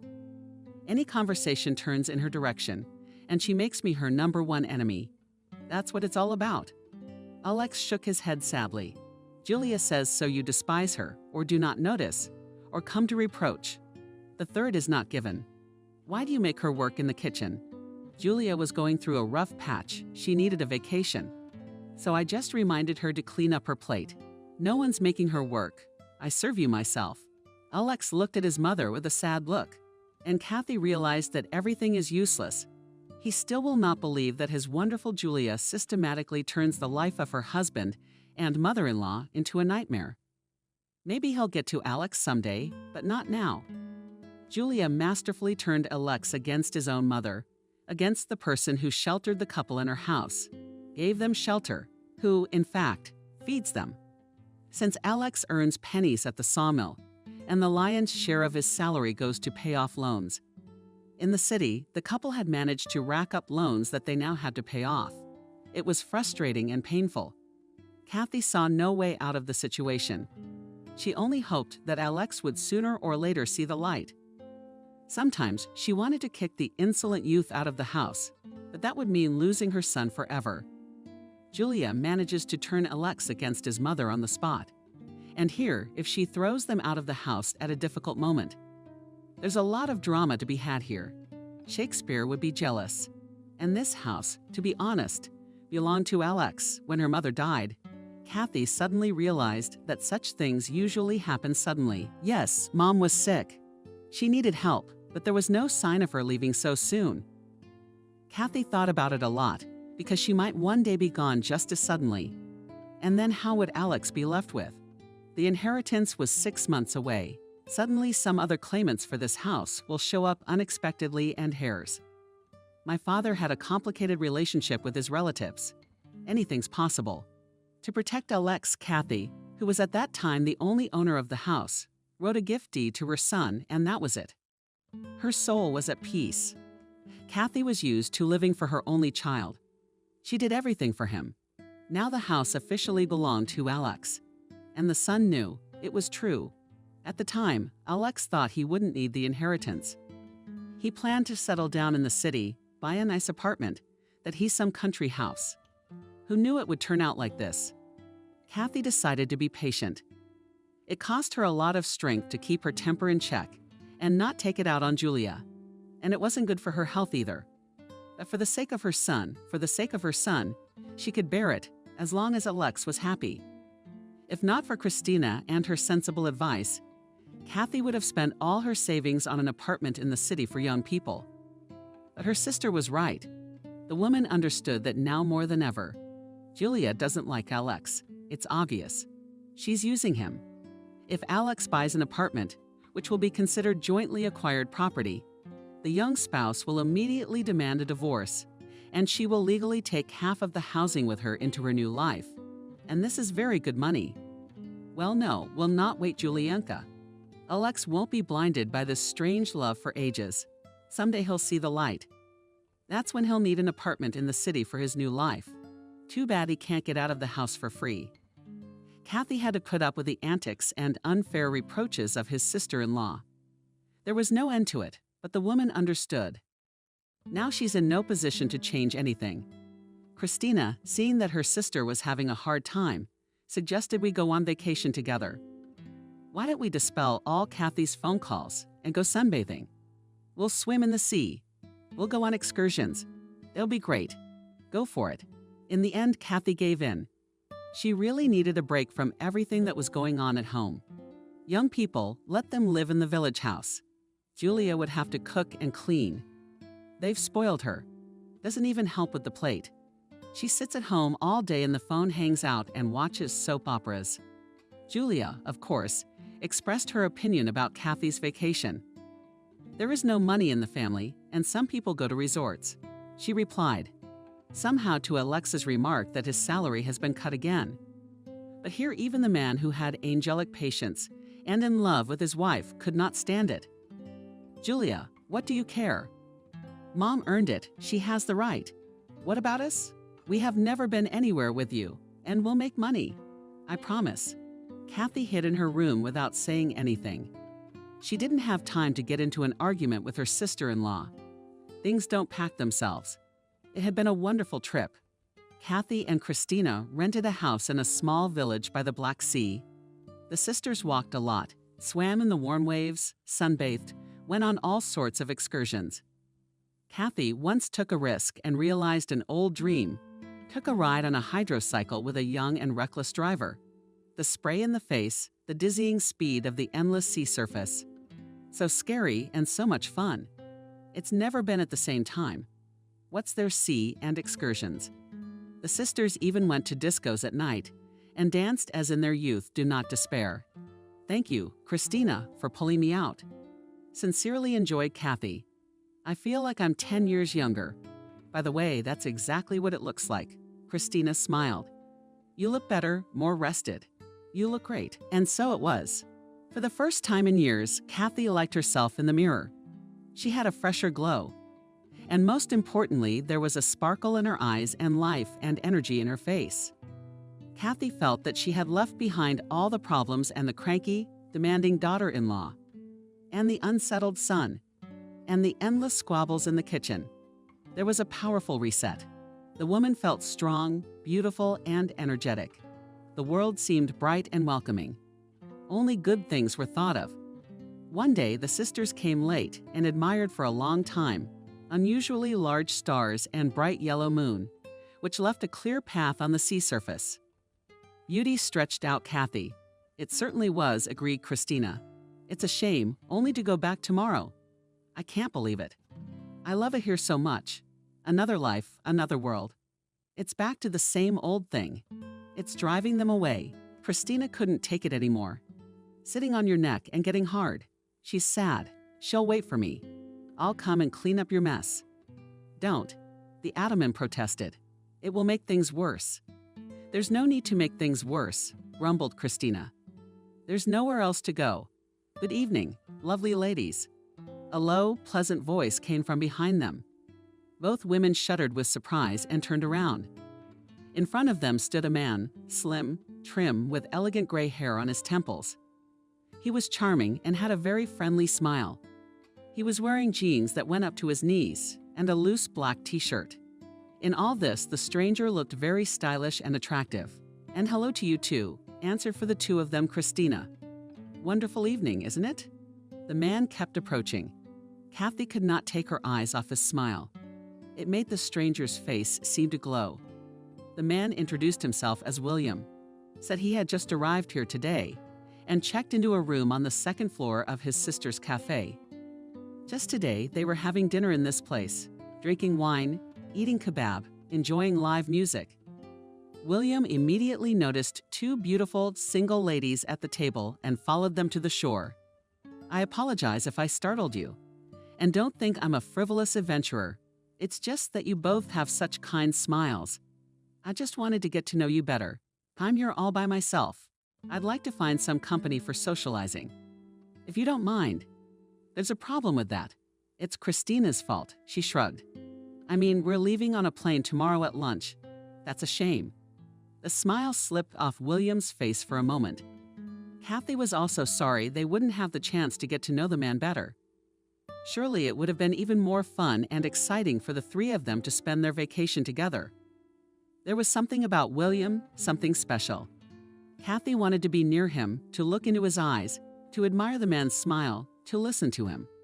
Strange, the woman didn't remember anything like that happening to her in the last 30 years. And had it ever happened in her life at all? Well, if that's the case, we have one night left. William was smiling again. So let's make it a fun night to remember. I come here a lot. I'll show you places to see. You're coming with me. Kathy was ready to say yes right away, but Christina's careful. Christina, unlike her sister, didn't lose her head around the charming stranger. It's like we're seeing you for the first time, she smiled embarrassedly. I don't want to offend you, but it's right to slap yourself on the forehead. William. Of course, there are all sorts of lunatics and criminals nowadays. Of course you're wary, and so am I. Let's just walk along the promenade then. There's a lot of people here. I don't want to part with you. That's the way to humor Christina. Kathy realized her sister was pleased that William was not offended. It was a wonderful walk. The sisters and their new acquaintance chatted and laughed without ceasing. Turns out William lives in New York and has his own business there, a chain of restaurants in the States. He's often there on business, meeting with winemakers, making contracts, shopping. Basically, he's growing the business. The man also told about his personal life, sincerely, without any secrets. He acted as if he had known Christina and Kathy for 100 years. William was widowed early. His daughter was only 9 years old at the time, and he never remarried because his daughter didn't want a stepmother living in the house. And the word of an only child was always law to William. You and Kathy are alike in that, Christina remarked. She too lives only with her son, tolerates a lot for his sake, allows him everything. Yes, William looked at Kathy with interest. The woman's eyes met his, and she flashed like a young woman. She even felt hot. That's a shame. Years later, I realized that's not the way to do it. My daughter grew up to be quite a spoiled brat, but she's doing well now. She found a husband who, like me, tolerates her whims and fancies, and lives quietly abroad, unfortunately. They've gone to a warm place, so I'm all alone.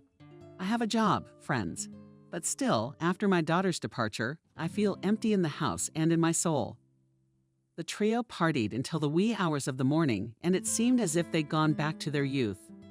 William clearly sympathized with Kathy. He tried to please her from time to time, taking her hand casually.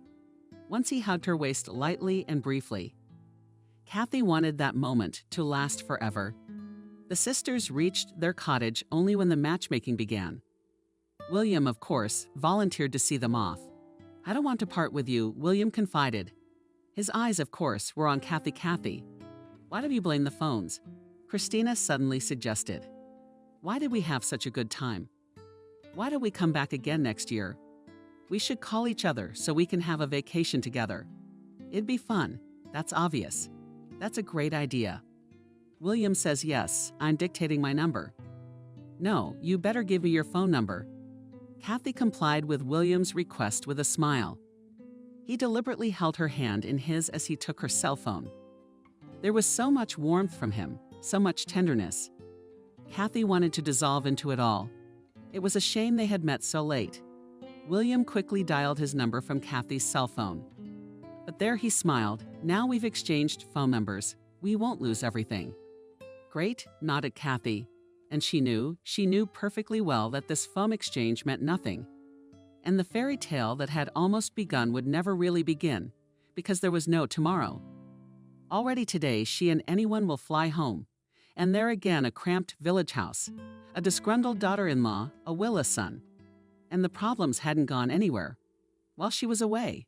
William, today he's been out with them. Tomorrow he'll find someone else. A man like that, he's not for her. He's too handsome, successful, wonderful. Where would she go with someone like that? Sad, of course, but the truth of life. Ah, how he looked at you, smiled Christina, when the sisters were left alone. I wish someone would look at me with admiration someday. Well, just once. Oh, come on. Kathy waved you off with a smile. She knew that now she would often remember William for his soft voice, his delightful manners, his beautiful eyes. And let that man forget about her the very next day, it didn't matter. William, he played a huge role in her life, although he himself did not even realize it. Kathy did not reach her home until the evening. She and Christina had managed to nap for a couple of hours before the flight, but Kathy still felt tired and broken. Sleepless night, flight, acclimatization. The door was unlocked. Alex must have forgotten to lock the gate when he got home from work. He's been tired lately. And then there was Julia, who knows what she was feeding her husband while she was away. It was hard to imagine a daughter-in-law cooking borscht for her husband. The windows in the house were open wide. The steady hum of the television came from inside. The evening news was on. Kathy was about to enter the house with a smile. When she heard Julia's voice, she was obviously in the kitchen. How? Very simple. I was telling off someone who was obviously Alex. Now will appear soon. We will send her for milk. And while she walks, we'll put her things out of the door. It's no big deal. We've agreed 100 times. What are you worried about? Isn't that too harsh? Asked in an uncertain voice Alex. She's my mother after all. And this is her house. Not hers, yours. Julia argued. You showed me the deed of gift. And if that's the case, why should I put up with her here? I mean, she's been harassing me on and on and on. Alex, I told you, she's trying to break us up. But let me leave then, because I can't live in a house with your mother anyway. Okay, Alex mumbled conciliatingly. As agreed, so we will act. You just look, don't give any slack. We do everything right, you know? Standing up for personal boundaries. We're good. Kathy was standing under the window, dead or alive. It slowly dawned on her that she just overheard him talking, and that she was about to be kicked out of the house, and that Alex had agreed to it. There was no way the older woman had expected such a thing. She even had dark flickers in front of her eyes. Her blood pressure must have skyrocketed. Kathy took a few deep breaths to pull herself together, let on a joyful look, and entered the native hay. Oh, hello, lusciously, Julia smiled. And we were waiting for you a little later. A cab was rushing by. I didn't have time to look back, Kathy. I brought you some presents. Oh, what an experience. No sharing. Julia was doing her best to feign some sort of joy at seeing you. Alex stood next to her, slumped and silent. And Kathy perfectly understood the reason for her son's sadness. Of course, it's not easy for him right now. But he can't put his wife in her place. She has too much influence on him. Oh, Kathy splashed Julia's hands. You go to Anna for fresh milk, please. I have soup boiling on the stove.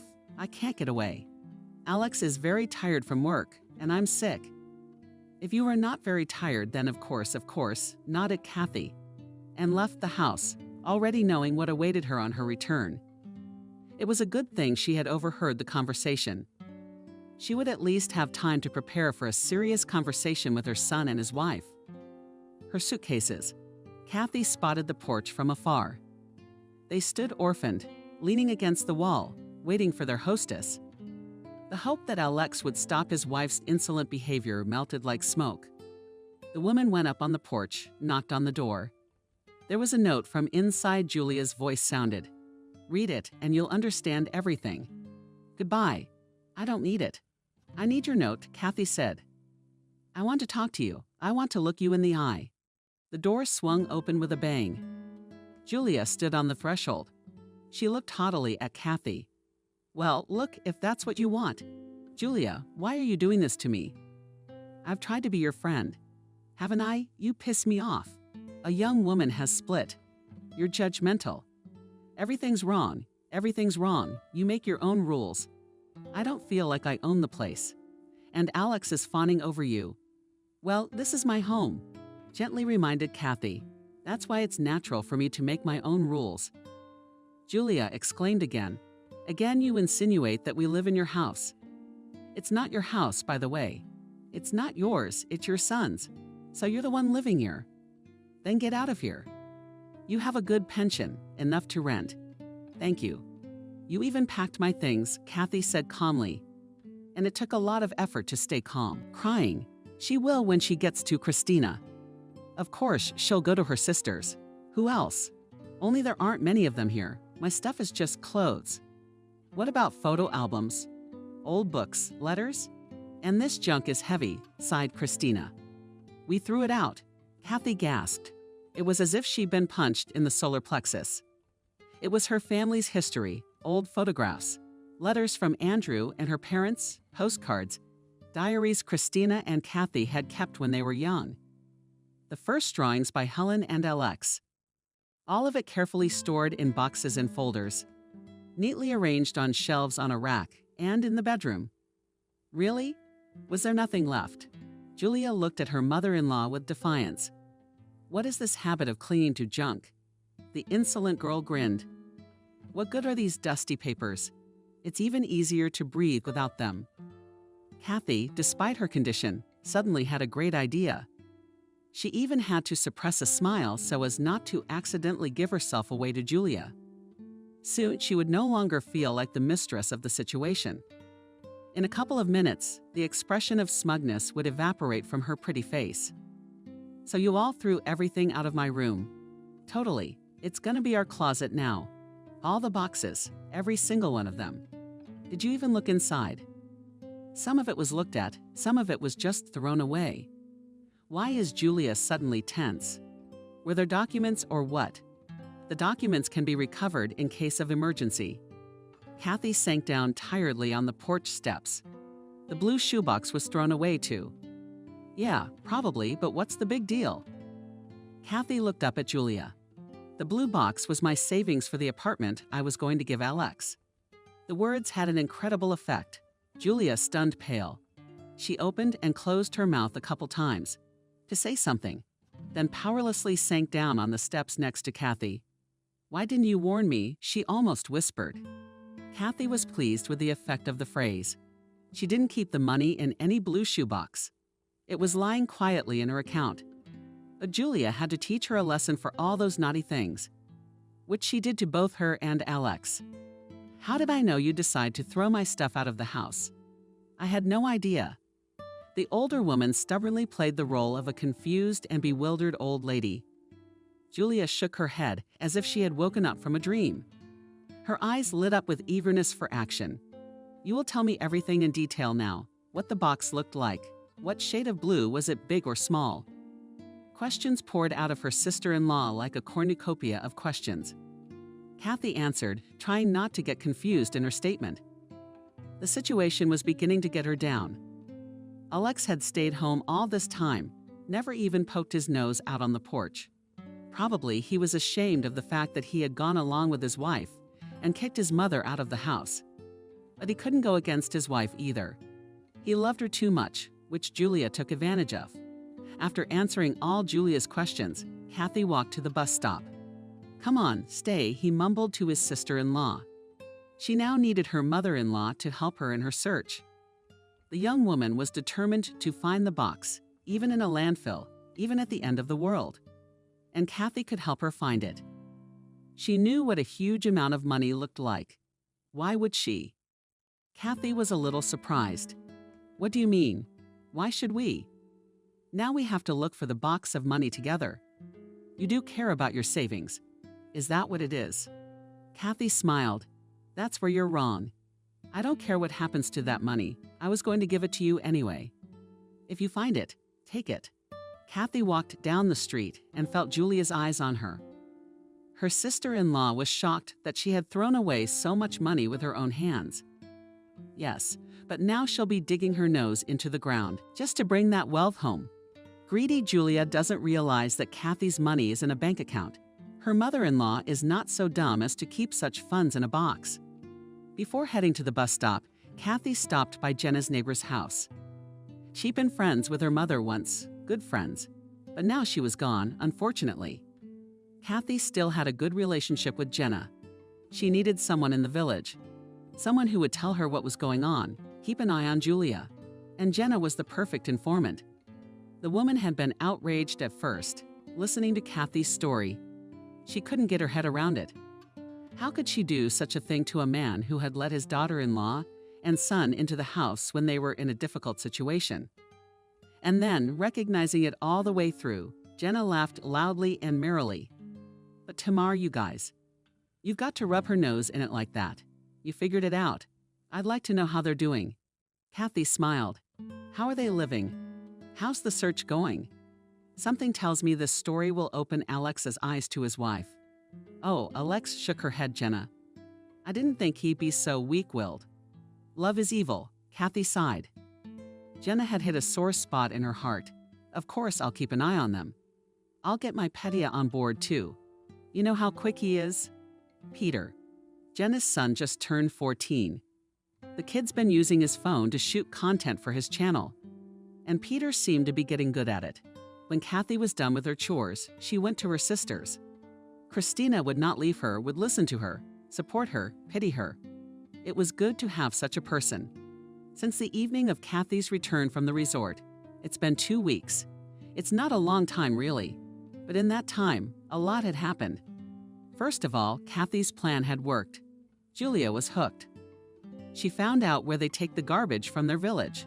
She found the dump, and now she went there every day as if to work. The girl was not employed anywhere and had plenty of free time, and Julia's trips to the dump were regularly reported to Kathy by phone by Jenna. She proved to be an excellent contact. Oh, Aunt Kathy. What a circus. She goes to the bus stop first thing in the morning. She's like a tourist. She's got a huge rucksack on her shoulders, overalls, gloves, bags. Everything is serious. And in the evening, she comes back tired, shot, angry. She smells like a motherfucker. Animals scatter. People cringe. It's like a circus. Tales of Julia's adventures don't stop there. Peter, Jenna's son, sometimes followed Julia, rode with the boys on bikes to the dump, and filmed videos of the young woman stubbornly digging through mountains of garbage. Kathy watched these videos on Channel 5. Julia scrupulously combed through the dump day after day without missing a square meter. It looked comical, of course. But Kathy was already feeling a little sorry for her almost ex-sister-in-law. Alex had filed for divorce. First, Kathy learned from the neighbors that Alex had left home. Then the son called his mother, apologized himself, repented, and at the same time informed her that he was divorcing Julia. She had turned her back after all, and him away with her obsession, money, boorishness, greed. We're getting a divorce, Mom, I can't stand her anymore. She must be crazy. Julia, let her stay at our house for a while. I gave her a week because she has nowhere to go. Julia keeps hoping to find money. It's become an obsession for her. She blames herself for not looking in the boxes I threw out. Eating on her own. She blames me too. It's unbearable. What are you going to do in the city? I finally found a good job with a place to live, which is important. But I'll have to travel a lot. But I don't care. But the money's good. After talking to my son, Kathy felt better. It is so important to be in touch with a loved one. Now between her and Alex, there are no conflicts and misunderstandings. And Alex's life seems to be getting better. He found a job from Julia, who used him openly, and is leaving. Maybe soon he will meet a good girl and will be happy in his personal life again. What are his years? Relationship with Julia will obviously be a good lesson for Alex. He won't fall into such a net again. At least Kathy really hoped so. The nicest thing happened in Kathy's life the day after she arrived at her sister's house. Christina, of course, had taken her in. They had a spare room in their apartment. Live as long as you like, Sis hugged Kathy. I'd be happy to move in forever. Kathy went to bed all upset. She still had no idea how she was going to live her life. In the morning, she got a call from William. The same casual acquaintance, so enchanted that the woman at the resort. He said that he couldn't forget their meeting, that he thought of Kathy all the time. Dreams of seeing her again. It was incredible. William. Kathy had never imagined that such a man would actually fall in love with her. But it seems that he did. William called and wrote often. They talked a lot, and gradually they became close, like relatives.